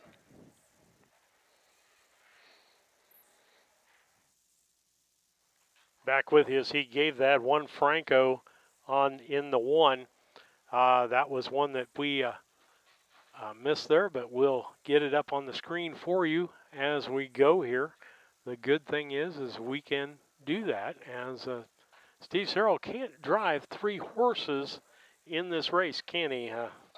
When you say Steve Searle, you should almost say Team Searle, because when they unload, that is a crew, and they are a well-oiled machine, and they have a lot of horses. They do a lot of racing all over the state, a lot of moving parts. Steve's a lot of places at once, for sure. And one of the things for sure is, I would imagine, I've seen him, he'll give up the drivership to someone else. Yes. He only drives when he has to drive, in this case, when he's got three of his horses that he's trained in this race. Yeah, he still drives some, but definitely, anytime you can get one of these catch drivers up for you, they do it so much. It's instinct to them. There's not hardly any thinking about it for them. So. And David, you let me know when you got to go back to the track announcing. Yep.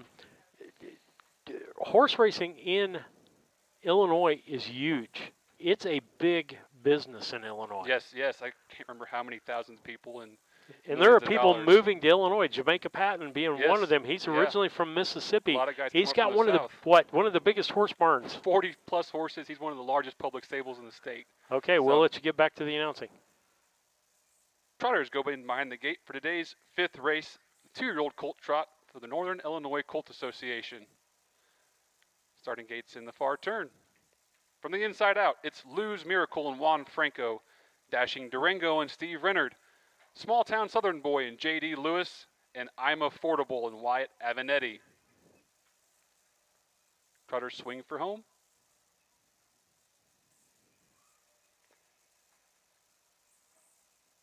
And here they come.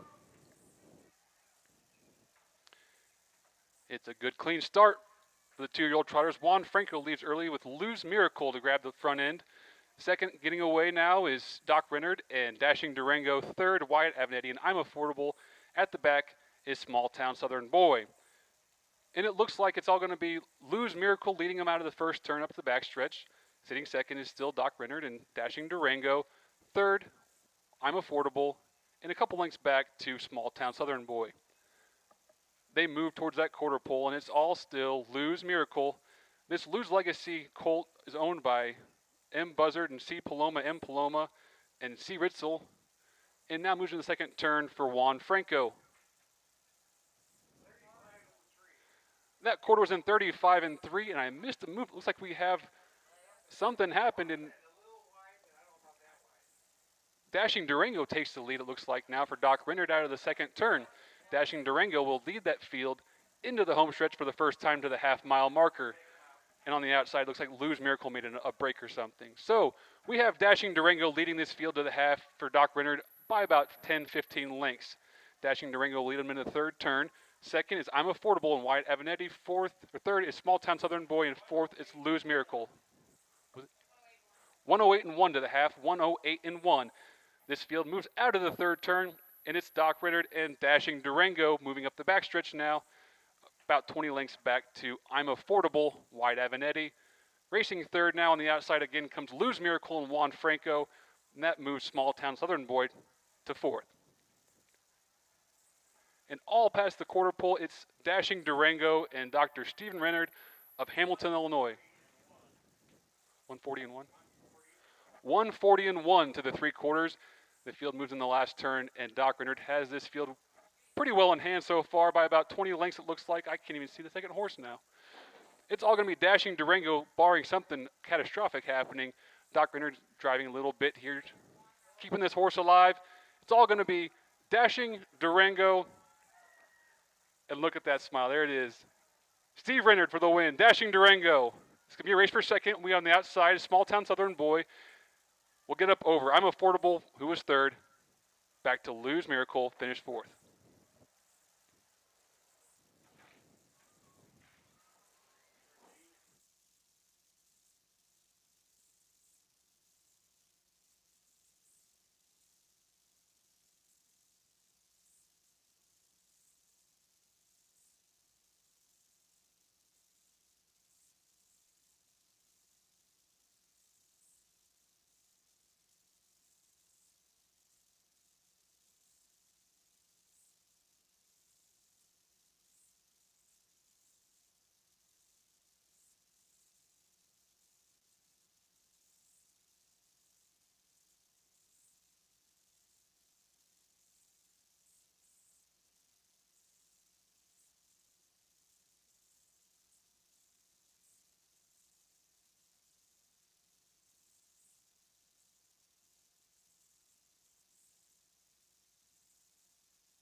David, well, I understand we got some new watchers and listeners. We have some new fans, it looks like, out there. I want to give a big shout out to those with Sheffel Boyle out in Pennsylvania watching on the big screen.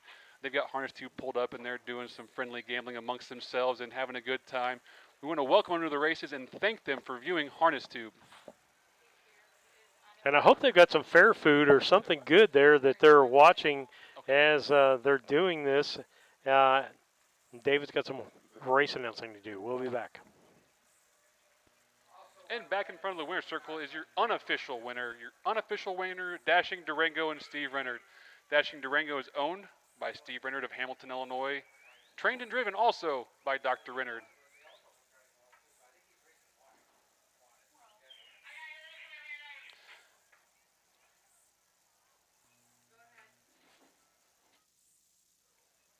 As we wait for the official results, these are the unofficial results. Number 1, Lose Miracle, finished 4th. Number 2, Dashing Durango, won that race. Steve Renard, the driver and trainer. Small Town Southern Boy, the number 3 horse, finishes 2nd. And I'm Affordable, the 4 horse, finished 3rd. Split times on that on race 5 were the quarter in 35 and 3, a half in 108 and 1, 3/4 in 140 and 1, and the final a mile in 213 flat. And that's what we have on board for you right now. We're going to go to a station break, and we'll be back after these messages.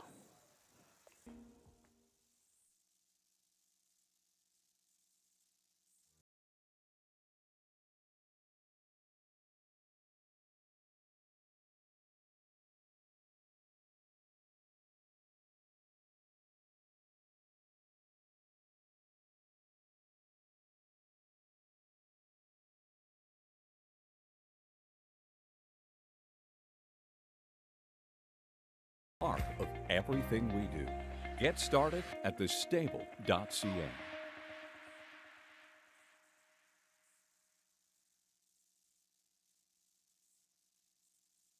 Indispensable. Maximum exposure, the best sales marketing tools.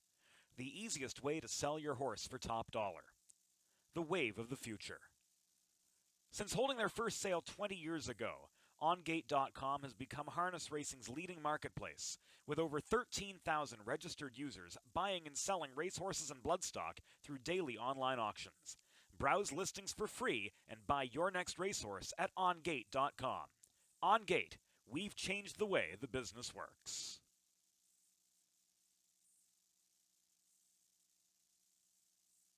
Yoder Custom Woodworking was started in 1995 by the Yoder family as a retail Amish furniture store in Sullivan, Illinois. They offer custom kitchen cabinets, granite and quartz countertops, built-in office and bathroom cabinetry, and offer a wide range of Amish furniture. Their store is located at 1117 West Jackson Street in Sullivan, Illinois, with store hours Tuesday through Friday 9 to 4:30 and Saturday 9 to 3. For more information, contact Yoder Custom Woodworking at 217-728-2166.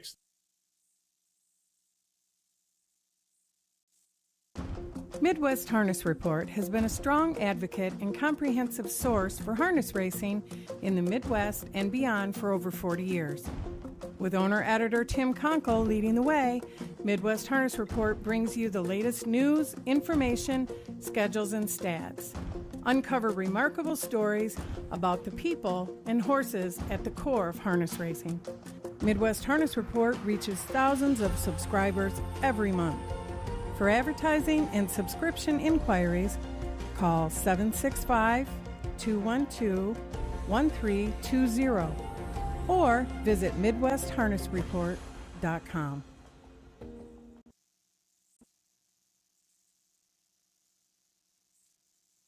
Back with you on Harness Tube tonight, bringing you harness racing from Cambridge, Illinois, as we get ready for race 6 to get started here.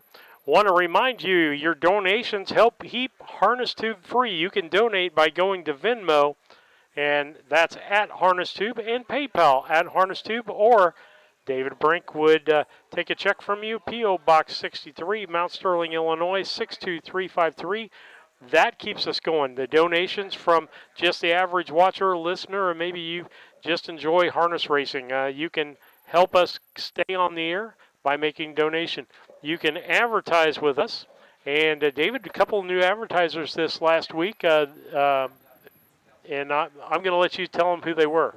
Yeah, absolutely. We picked up a couple new spots. One of them being a guy named Kenny Yoder Custom Woodworking. Really nice guy. Worked with him to build the ad, to build the commercial. Down around Southern Illinois, Sullivan, I believe. They do some amazing woodworking.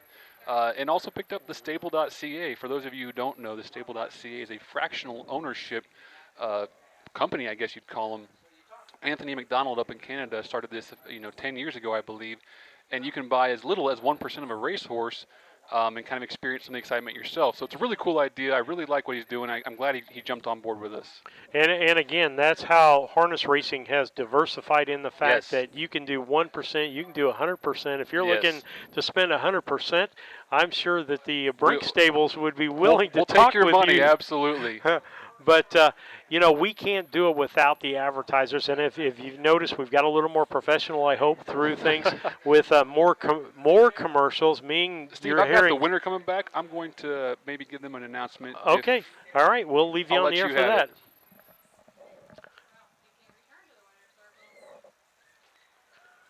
Returning to the winner's circle, the winner of race 5, the 2 Dashing Durango. Owned, trained, and driven by Dr. Steve Rennard of Hamilton, Illinois. This 2-year-old colt by Danish Durango out of Fox Valley, Yvonne by Vaporize.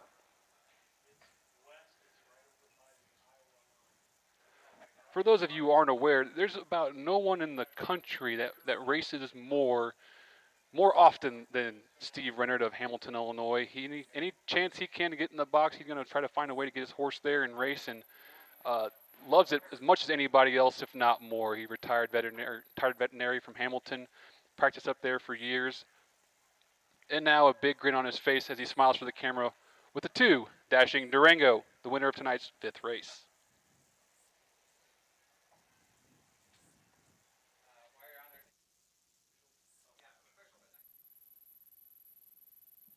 Judge, okay. Official order of finish for the 5th race from the top down. The 1 Lose Miracle 2. The 2 Dashing Durango was the winner. The 3 Small Town Southern Boy was 3rd. And the 4 I'm Affordable was 4th. The fractions were 35 and 3 to the quarter, 108 and 1 to the half, 140 and 1 to the 3/4, and 213 for the mile. 213 flat for the mile.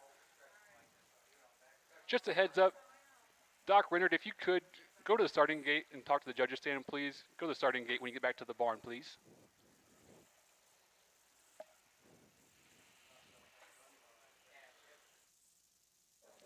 So we come back to you here and have some. So we're getting ready for race 6. Race 6 coming up here. And I'll get that up on the screen for you. And we'll talk with you about race number 6. Race number 6 is going to be pacing 3-year-olds. The purse goes up to $6,492 for this pace 3-year-old class up here in the Northern Illinois Colt Association here at the Henry County Fair here in Cambridge, Illinois. And the lineup looks like this. It looks like Bob Papa's Last Call, driven by Wyatt Evanetti, Kevin Miller, the trainer. M.S. Miley, driven by Jamaica Patton and trained by Bob Walker. Sage on Stage, J.D. Lewis. The driver, trainer is Rashawn Trieg. Last Sportsmaster is driven by Juan. Got 'em all in gas pedal, Franco. And the trainer is David Brooks. Mystic Revenge will be the 5-horse. J.D. Lewis, the driver. Rashawn Trigg, the trainer on that. And so that's what we've got going on for race 6. We'll tune you in with some other things going on here with the track announcer here in a moment. But we're glad that you could be on board. And so with that, we're going to take a break ourselves here. We'll be back after these messages.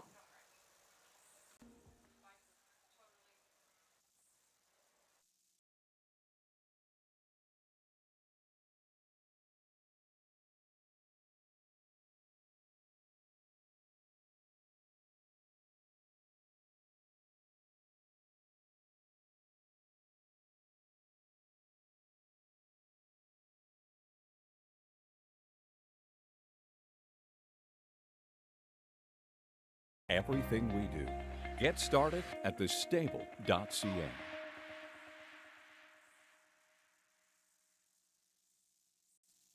The 2 is Miss Miley, owned by Hart Walker of Jerseyville, Chaz and Bob Walker of Carrollton, Robin Klingner of Carrollton, trained by Bob Walker, driven tonight by Jamaica Patton. The 3, Sage on Stage, is owned by Timothy Demond Williams of Crystal Springs, Mississippi, trained by Roshan Trigg. Driver change to Jerome Daniels on the 3. Jerome Daniels drives the 3, Sage on Stage. The 4, Last Sportmaster, is owned by David and Adam Brooks of Cambridge, right here in Cambridge, trained by David Brooks and driven tonight by Juan Franco. The 5, Mystic Revenge, owned by Latoya Hewitt of Clinton, Mississippi, trained by Roshan Trigg, driven by J.D. Lewis. Horses are due postward shortly.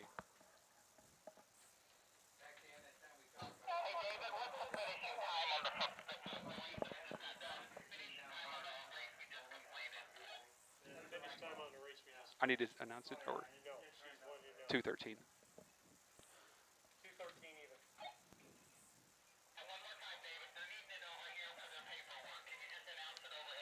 Yeah. The fraction for that last mile were as follows: the quarter 35 and 3, the half in 108 and 1, 3/4 in 140 and 1. Time for the mile 2:13 flat. From the top down, 4, 1, 2, 3, 35 and 3, 108 and 1, 140 and 1, 2:13.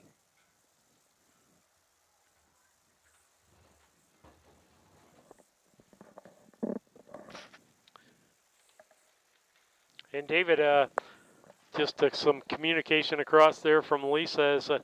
Isn't it great that we can talk to her? You brought the walkie-talkies. We're able to converse back and forth with her today. Big shout out goes to Larry and Susan Bowen. They gave me those walkie-talkies to give to my boys, and they played with them. And I thought I might steal those for this little project. It's been super handy today, super handy. And David doing double duty here. Yeah. We'll let him do his track announcing for a moment. Race 6 Pacers move to the gate.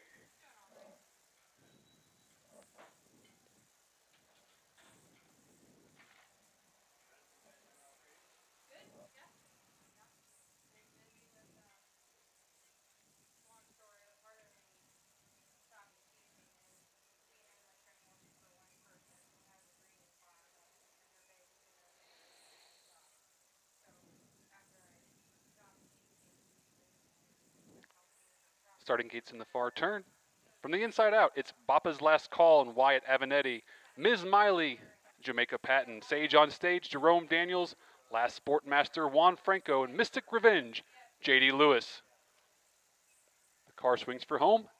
And here they come.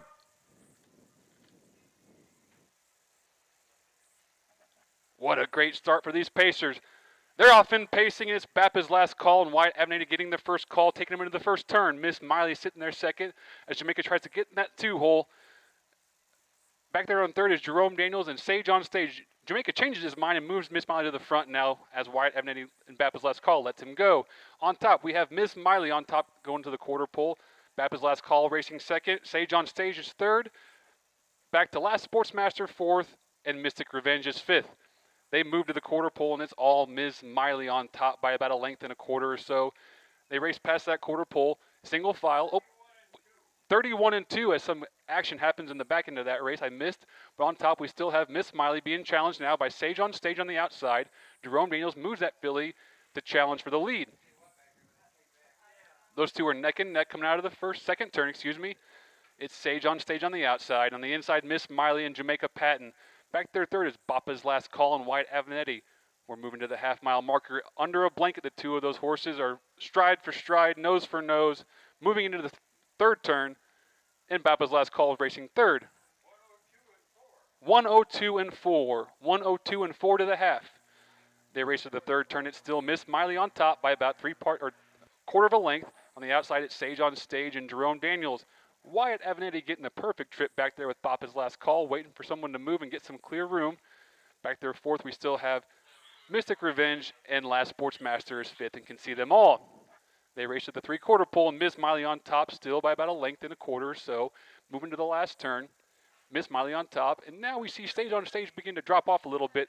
Three-quarters was in 133 to three-quarters, and Miss Miley opens up now by about a length or two, and Bappa's Last Call sneaks up the inside, trying to make a move late in this mile. Miss Miley on the inside. Boppa's last call on the outside. Miss Miley. Boppa's last call. Miss Miley. Jamaica Patton. Wyatt Avenetti. Miss Miley on the inside is going to hold on. Boppa's last call. Photo finish. Photo finish. Mystic Revenge got along for third. Sage on Stage was fourth. And Last Sportsmaster fifth.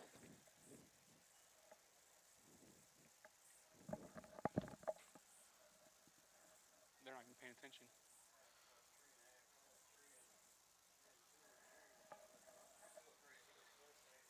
I think so. I thought it was you. He just watched on here. Check it out. What a finish, ladies and gentlemen. A photo finish. Photo finish.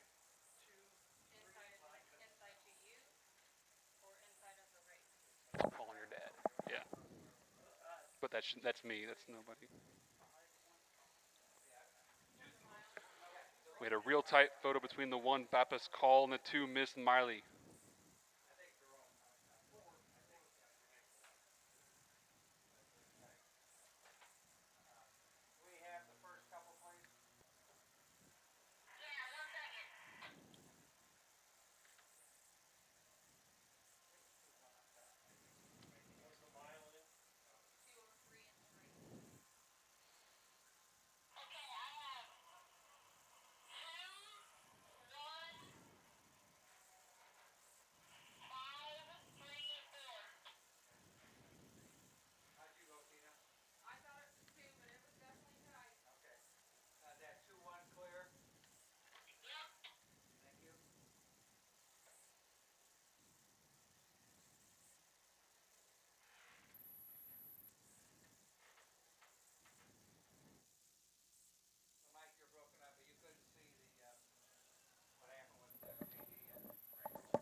Well, David, that was a close race. Right. What a finish. What a strong finish by those two. And, those are the things we live for. And I hope everybody enjoyed the 2 or 3 replays that I gave you there. As we don't have an official tally. We're still waiting. No, yeah. Still waiting. But my pick is the 2-horse Miss Miley for the winner there. And Bob Papa's last call actually. My instinct was I called Miss Miley, I think, her photo, but, going back and looking, it's close. It's not my call.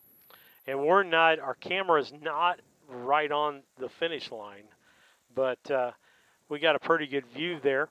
Hey, if you want to say who you thought won the race, hey, that's available too. So you can do that. As far as that's concerned, the unofficial winner out there will be the finishing order will be this, as I'll throw that up on the screen for you. This is the unofficial finish order in this race, race number 6. Number 1, Baba Paw's last call, finished second. Miss Miley. Number 2 horse first. The 3-horse Sage on Stage, fourth. And the 4th horse, Last Sportsmaster, in 5th. Mystic Revenge, unofficially 3rd. And we'll wait for the final call on that. And we'll see what happens as the judges put their 2 cents. Again, this is unofficial, what I have on the screen. We'll let you know when it is official, what the official is. We're going to go to a commercial break. We'll be back. Indispensable.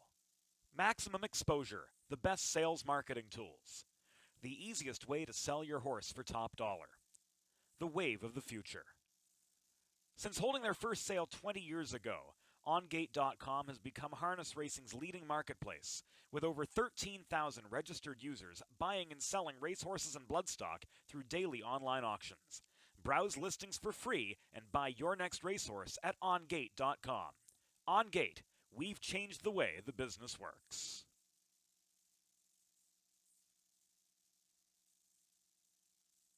Yoder Custom Woodworking was started in 1995 by the Yoder family as a retail Amish furniture store in Sullivan, Illinois. They offer custom kitchen cabinets, granite and quartz countertops, built-in office and bathroom cabinetry, and offer a wide range of Amish furniture. Their store is located at 1117 West Jackson Street in Sullivan, Illinois, with store hours Tuesday through Friday 9 to 4:30 and Saturday 9 to 3. For more information, contact Yoder Custom Woodworking at 217-728-2166.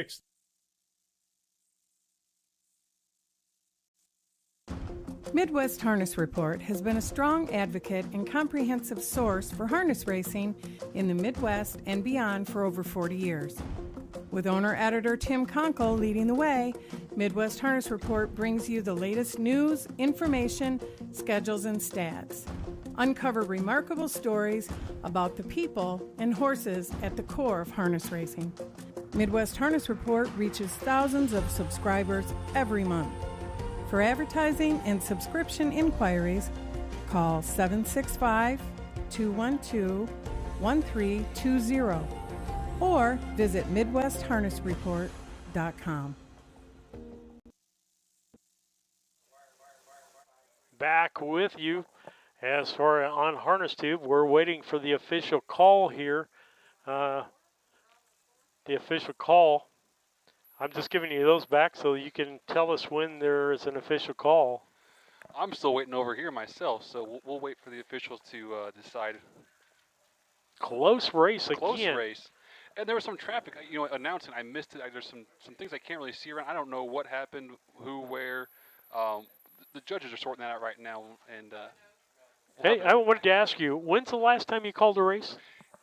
Funny story, 18 years ago. I'm 36. I was 18 years old, graduated high school, and Ed Teefy brought me along for a couple of fairs and let me grab the microphone. But I'll tell you what, I'm shaking the rust off. But you know a lot of these drivers because you're in the horse barn, you do My training. problem is I know the drivers more than I know the horses' names right now because they're all, early in the year. So I'm calling drivers a lot because that's what I recognize, but, we'll get there. Hey, and we do that. I do sports broadcasting, and so you do the way that comes natural for you, and it takes. I know for basketball. See, we were talking about this the other day. For me to call a harness race would be really difficult because it'd be like a starting five on a basketball team, and then Constantly about changing.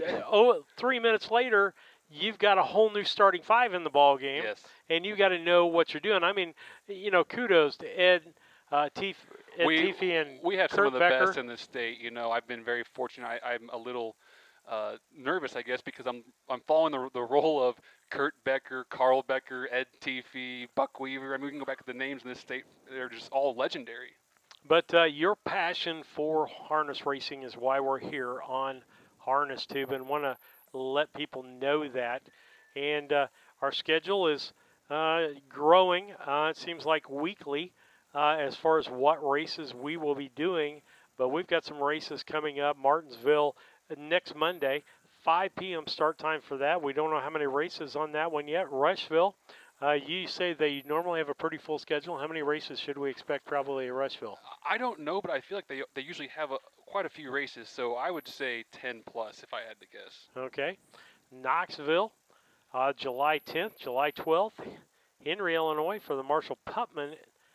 Petersburg, they haven't announced a time yet on that. Urbana, Lincoln for a couple of dates. And then in August, we've got a week there that we're really, really busy. Going to try to do several fairs that week, starting with Lincoln on Sunday. We do Lincoln Saturday, Lincoln Sunday on, Saturday and Sunday. Then Tuesday, Charleston, Wednesday, Thursday, Charleston, and Mount Sterling. I should say Friday, Saturday. So that's Tuesday, Wednesday. Can I step on you here, Steve? Yep, go ahead. I just got to note, in that last race from the winner, Miss Miley, I want to give a big shout out to Brian Otten of the Sheffel Boyle crew.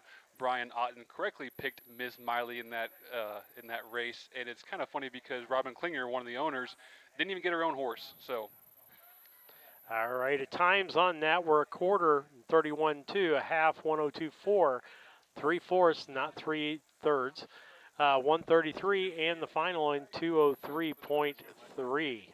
And so We're still waiting on official results. We are official. Okay. So was the rundown I gave earlier official? Let me jump on the microphone and I'll just give it to everybody then. How's that sound? Okay, that sounds great. The 6th race is official. From the top down, the 1, Bapa's Last Call, was second. The 2, Miss Miley, was your winner. The 3, Sage on Stage, finished 4th. The 4, Last Sportsmaster, was 5th. And the 5, Mystic Revenge, was 3rd. The quarter was in 31 and 2. The half in 102 and 4. The 3/4 in 133 flat. Time for the mile 2:03 and 3. From the top down, the 6 should check 2, 1, 4, 5, 3 on the bottom. 31 and 2, 102 and 4, 133 flat, 2:03, 3/5 of a second.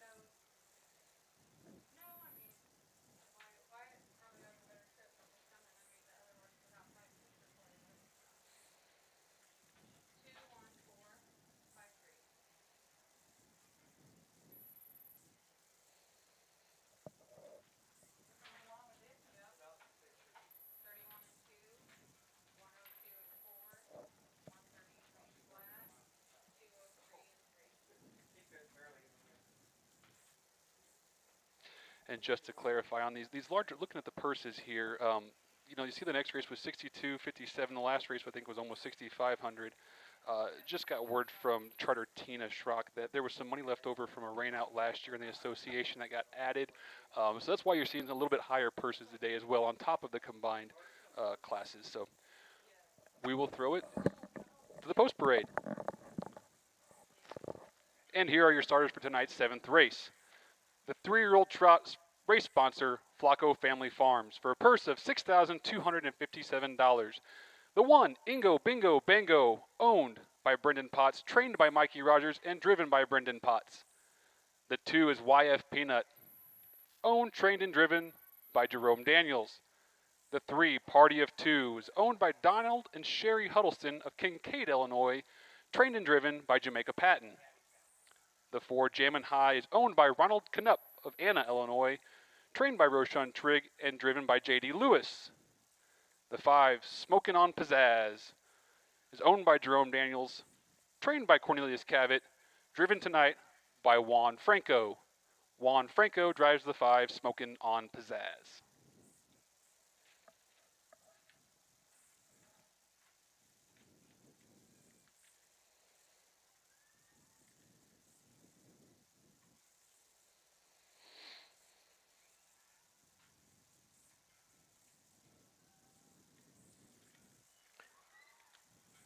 Well, David, who do you like here in this race while we got a second? I was just kind of scouring through the program real quick, and it looks like, Smoking on Pizzazz, I want to say there was a charted line, maybe one at Newton. That wouldn't be right. Or one at Carlinville here. There's a win there on the card. I knew there was. 2:10 and 1.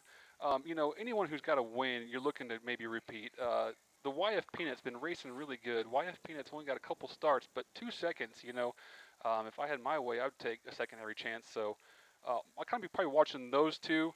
But it's a trot on a county fair track. Anything can happen. And you said the purses were a little bit higher because Purses of are high, carryover. yes, there was some money left over from a rain out, I believe, last year at maybe Henry or somewhere, and so there's some added money. 6,000. Morrison, I just heard. Morrison was the rain out. $6,257. Correct. They're coming to the gate, so we're going to turn it back over to you.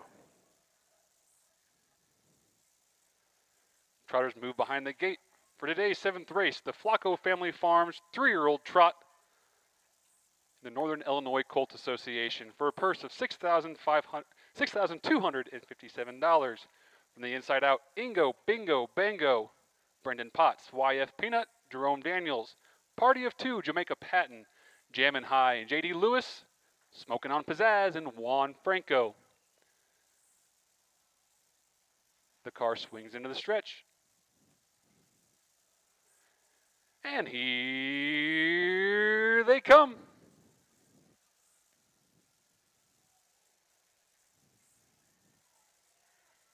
blanket start for these 3-year-old trotters, and quickly away. It's Party of Two, and Jamaica Patton grabs the lead, moving into the first turn.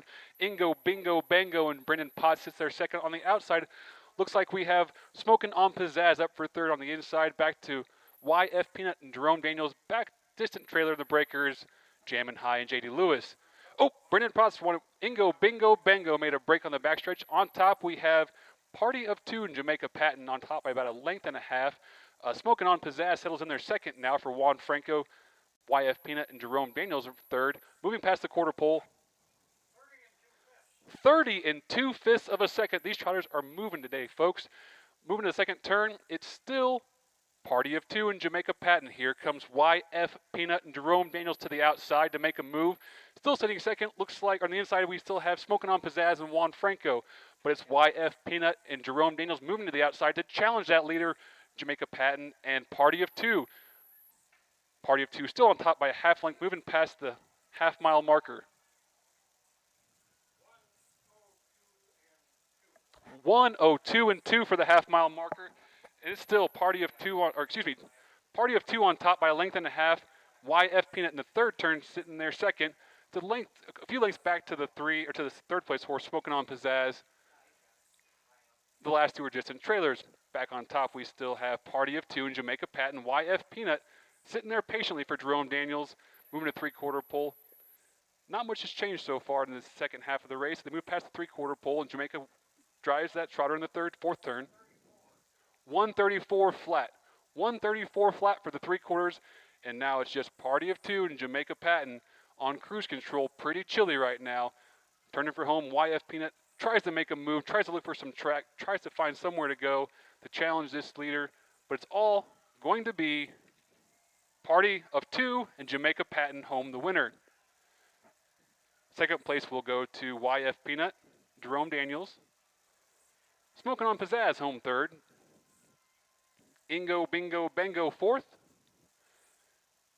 Back to Jammin' High for fifth.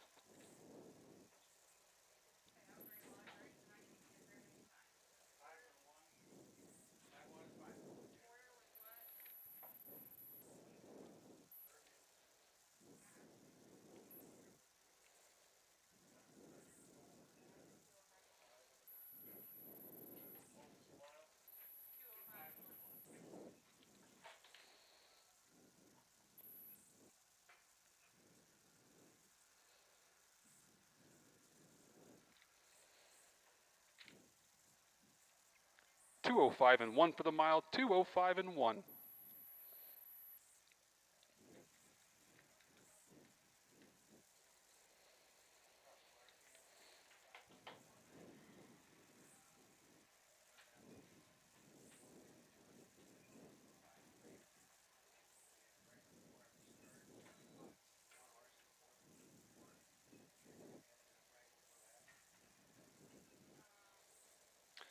The three-horse Party of Two.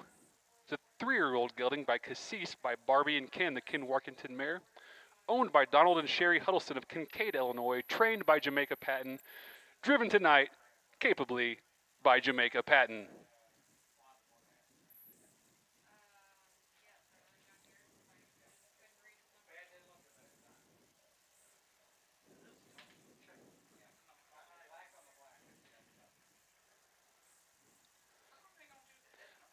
Jamaica kind of atones with this colt. The last 3 starts been making breaks. Tonight came out here and looked real strong, looked the part, looked to be the best. Those fractions were pretty hot. Opening quarter in 30 and 2, half in 102 and 2. And old JP just kind of put them away.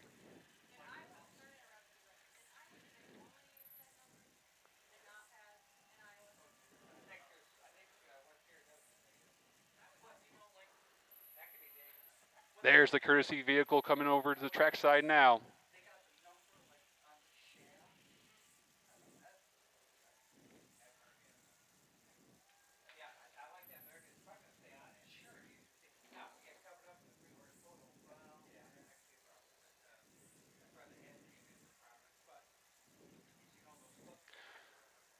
Party of Two was bred by Carl Becker's Fair Meadow Farm of Altamont, Illinois. This gelding just lowers his lifetime mark from 2.5 and 3 at Pana last year to 2.5 and 1.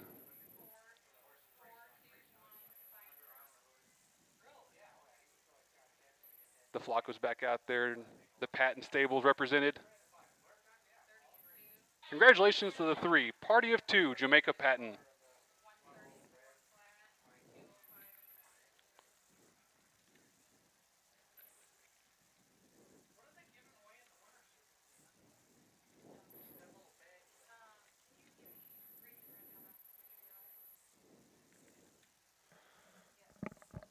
Brad, are we official? Okay.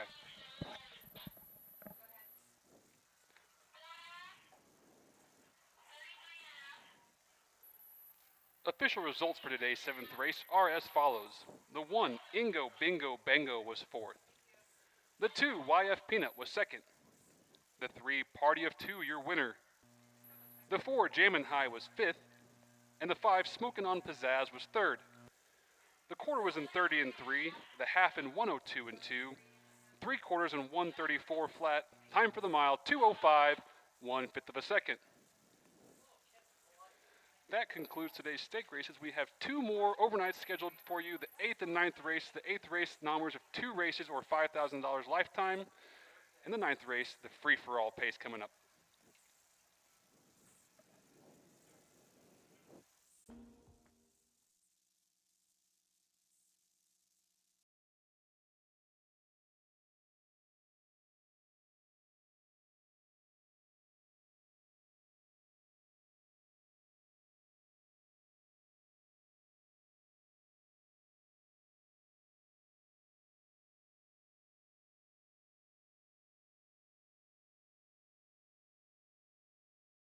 Are at the heart of everything we do. Get started at thestable.ca.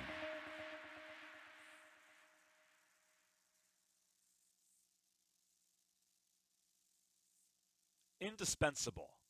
Maximum exposure, the best sales marketing tools. The easiest way to sell your horse for top dollar. The wave of the future. Since holding their first sale 20 years ago, OnGate.com has become harness racing's leading marketplace, with over 13,000 registered users buying and selling racehorses and bloodstock through daily online auctions. Browse listings for free and buy your next racehorse at OnGate.com. OnGate, we've changed the way the business works.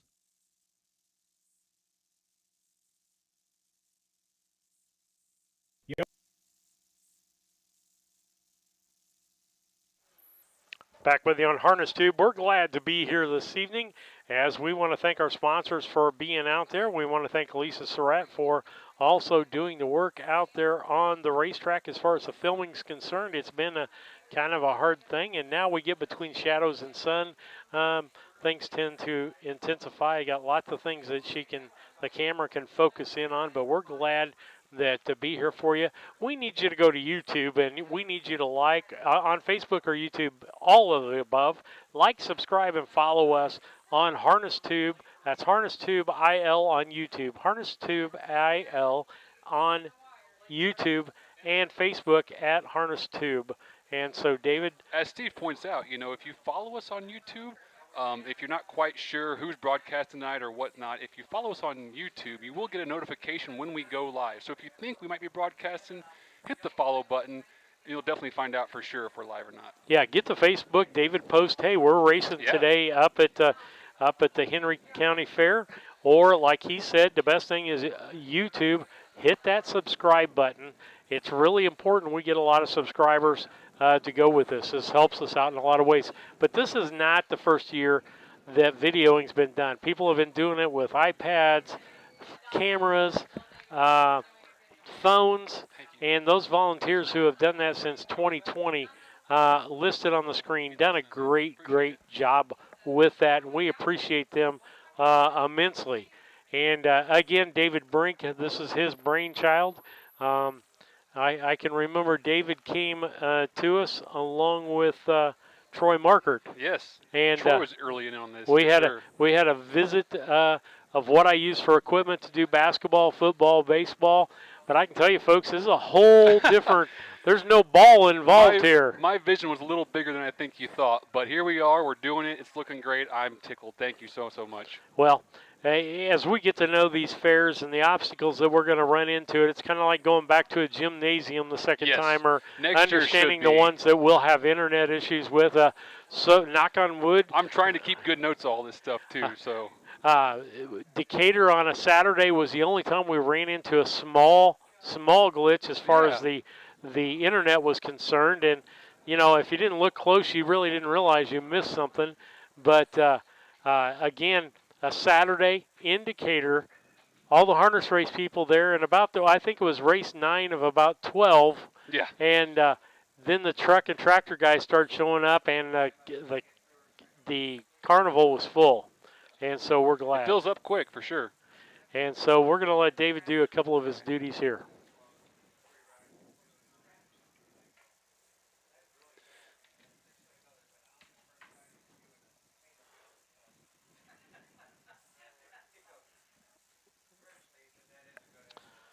Got a scratch on a horse, David? Go ahead. Pacers are out for tonight's 8th race. The non-winners of two races lifetime or 5,000 lifetime pace for a total purse of $1,000. Let's meet your field. The number 1 is Fox Valley Reagan, owned by Rosalind and Eric Janes of McGee, Mississippi, trained by Roshan Trigg, driven tonight by J.D. Lewis. The 2 is Beggin' to be Frisky, owned by Jeff Carey of Columbus Junction, Iowa, Jody Siamis of Marion, Iowa, trained by Curtis Carey, driven by Mikey Rogers. The 3, Travel Strong, owned by Wayne Durbin of Stewartson, Illinois, trained by Steve Searle, driven tonight by Wyatt Avenatti. The 4, Reserved Parking, is owned by Justin Robertson of Galesburg, Lori Van Fleet of Galesburg, trained and driven by Justin Robertson. And the 5, Glazog, is a scratch. The 5 is a scratch. Okay. Helps if you have the right race. Huh? I don't know, Steve, if it's easier or harder to do these 4-horse races because there's less to think of, but less to talk about as well. Well, yeah, but less, yeah. For me, it'd be the first, less to think of. And well, I'll tell you what, when there's a lot of silence, you think of what to say, and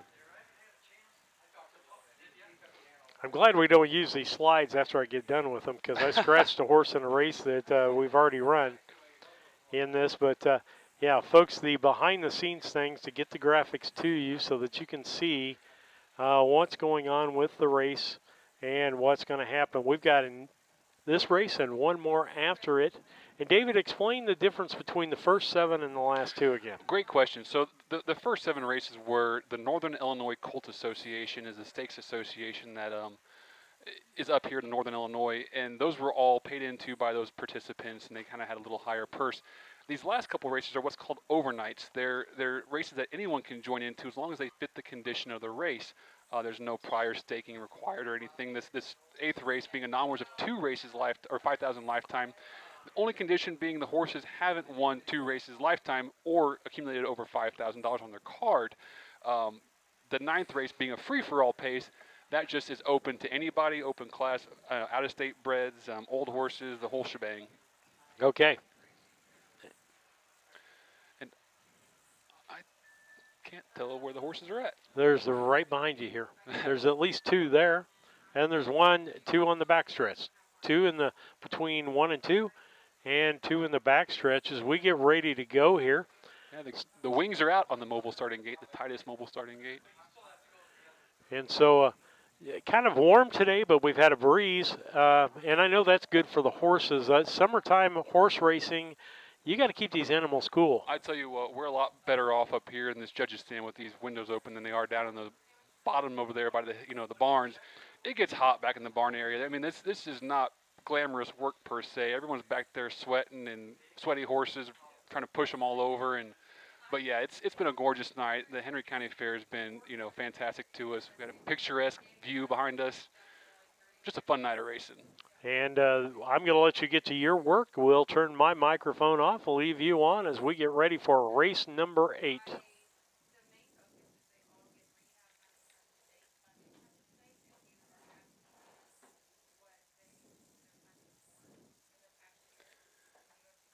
this non-winners of 2 or 5,000 lifetime event is open to competition from not just Illinois bred, Illinois conceived and foaled, but you'll see horses in here that are from other various states or jurisdictions. Those 4 pacers move in behind the gate for tonight's 8th race.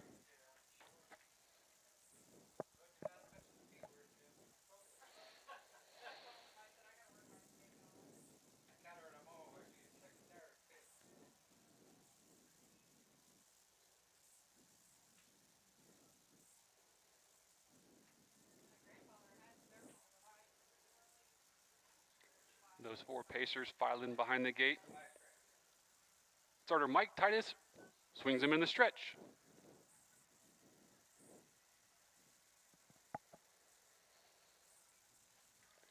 And here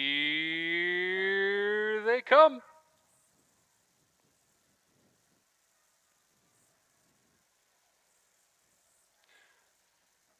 And they're off and pacing and quickly for the lead. It's Fox Valley, Reagan, and J.D. Lewis. Away seconds, begging to be Frisky and Mikey Rogers. Quickly away third is Travel Song, Wyatt Avenetti. Back there fourth is Reserved Parking and Justin Robertson. The field moves out of the first turn, and on top it's Fox Valley, Reagan, and J.D. Lewis. On top by about a half or a length and a quarter. Sitting second is Begging to be Frisky and Mikey Rogers. Third, Travel Song. And fourth is Reserved Parking. This field moves towards the quarter pole, being led by Fox Valley Reagan and J.D. Lewis. This Roshan Trigg trainee takes the field past the quarter in 33 2/5 of a second. They move into the far turn now. Still on top, Fox Valley Reagan, J.D. Lewis. Second was Mikey Rogers, begging to be Frisky, patiently waiting. Wyatt Avenetti takes Travel Strong along third, and Justin Robertson in Reserve Parking can see them all. But here comes Justin Robertson to the outside. Here comes Reserve Parking moving at the half.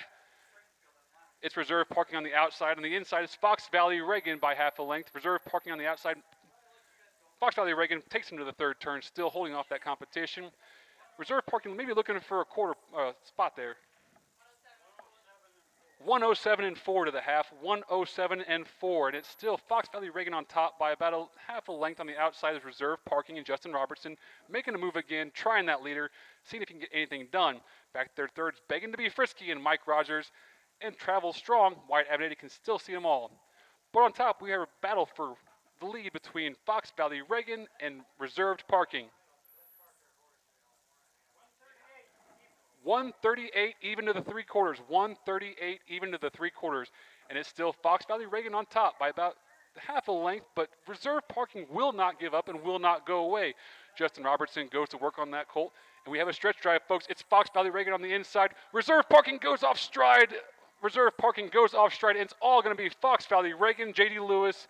Home second looks like maybe Reserve Parking. Begging to be Frisky looked to be third. Fourth was Wyatt Avenetti and Travel Strong.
Time for the mile checks down. The quarter is in 33 and 2/5 of a second. The half was in 107 and 4. 3/4 in 138 flat. Time for the mile 2:08 flat. And here's your winner, the one, Fox Valley Reagan. Fox Valley Reagan is a 3-year-old filly by Some Star Somewhere by She's a Hot Mess by American Ideal. This filly is owned by Eric and Rosalind Janes of McGee, Mississippi. Trained by Roshan Trigg. Driven tonight by J.D. Lewis.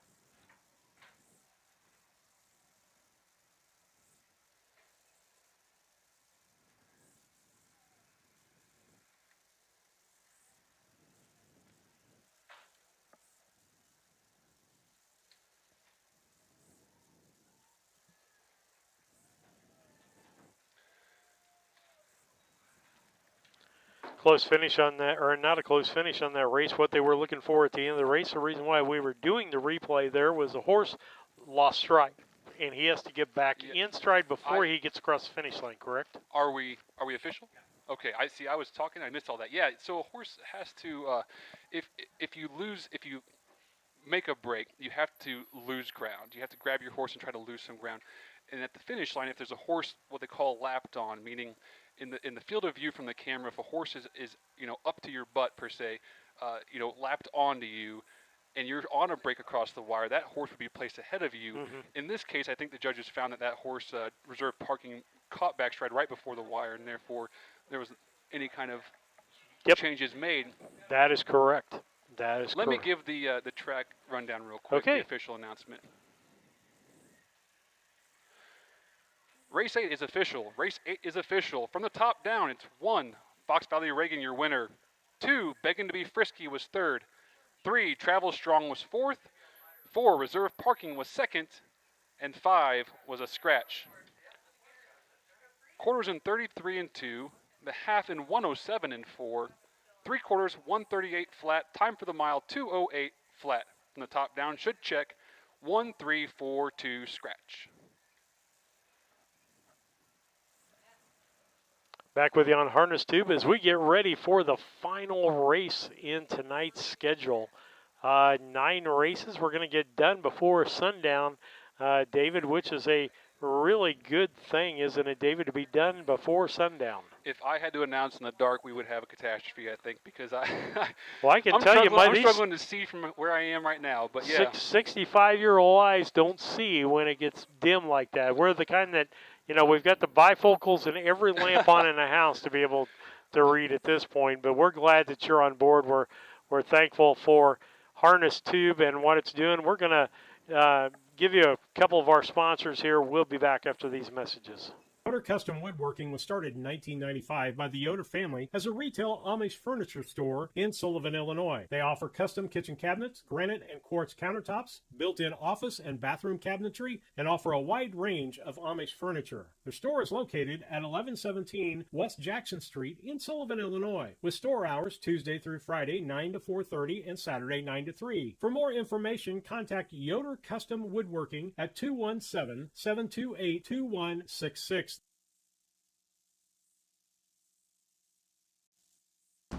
Midwest Harness Report has been a strong advocate and comprehensive source for harness racing in the Midwest and beyond for over 40 years. With owner-editor Tim Conkle leading the way, Midwest Harness Report brings you the latest news, information, schedules, and stats. Uncover remarkable stories about the people and horses at the core of harness racing. Midwest Harness Report reaches thousands of subscribers every month. For advertising and subscription inquiries, call 765-212-1320 or visit MidwestHarnessReport.com.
I'm sorry.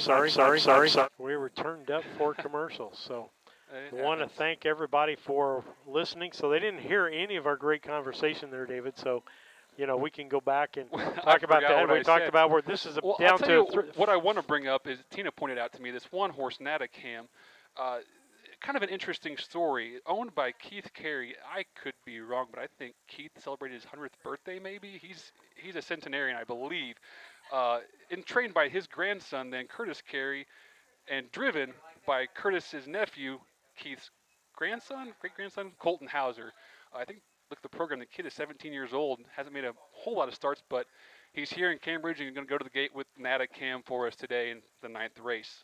And there's a lot of young drivers come through, but they're at the We need gate, 'em. so we're going to let you announce the race. Free for all Pacers are behind the gate.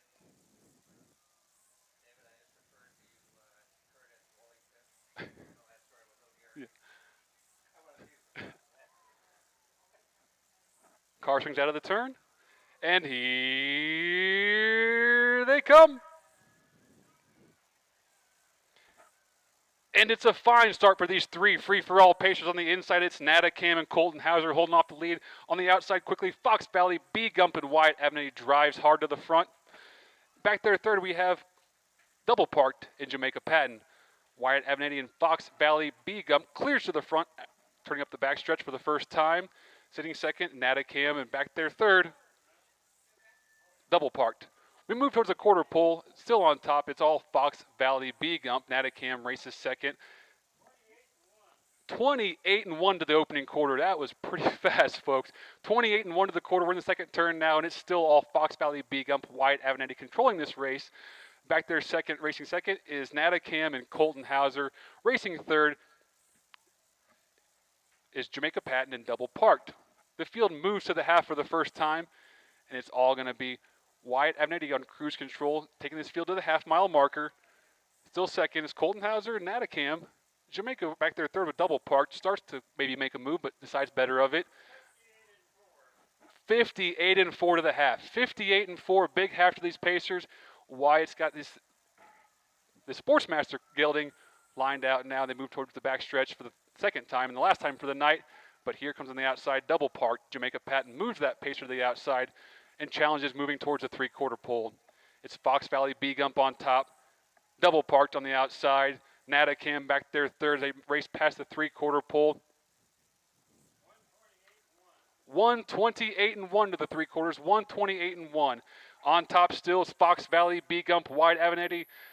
Double parked in Jamaica Patton on the outside, trying hard. Natacam races third. As they turn for home, it's going to be Fox Valley, B Gump, and Wyatt Avenatti driving hard. Racing second, double parked will be second. Looks like across the line third, we're going to have Natacam. So the winner tonight is Fox Valley B Gump, today's 9th race. Double parked race second. Natacam was third.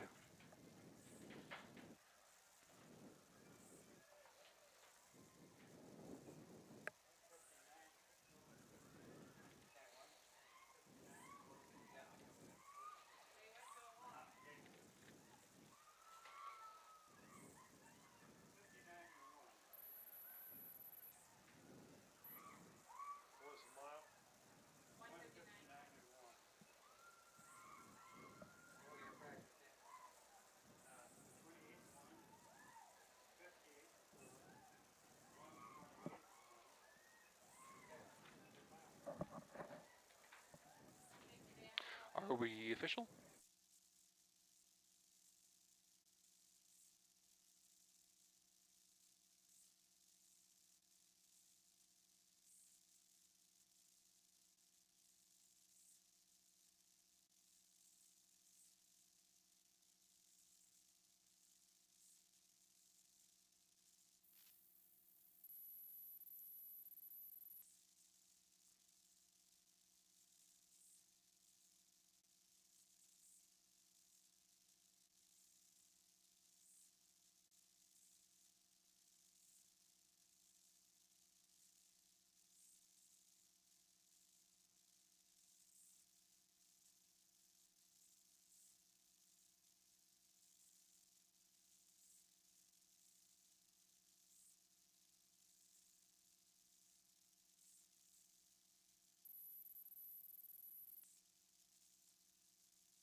3-2 scratch one.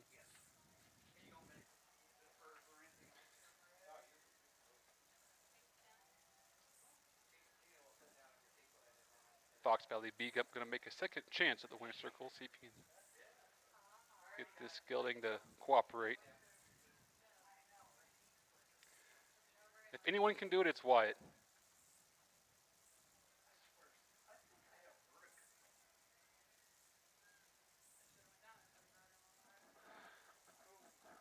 My eyes could be failing me, but I think I see a Bob Weber and Goldie Svensson down there in the winner's circle with the Groders.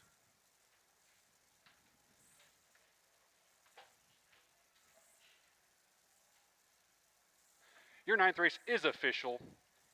From the top down, Natacam was 3. Double Parked was 2. The 3, Mini Vinny, was a scratch. The 4, Fox Valley Beagump, was your winner. The quarter in 28-1, the half in 58-4, 3/4 128-1, time for the mile 159-1. On behalf of everyone here in the horse racing community, we want to thank everyone for coming out and supporting the Henry County Fair. Be safe. Good luck. That'll be the end of our broadcast tonight on Harness Tube. We want to thank you for joining us. Want to thank David Brink for hopping in and being track announcer and helping us out at the same time and wearing 2 hats. But for Steve Surratt, I want to thank everyone for bearing with me as we trudged through that.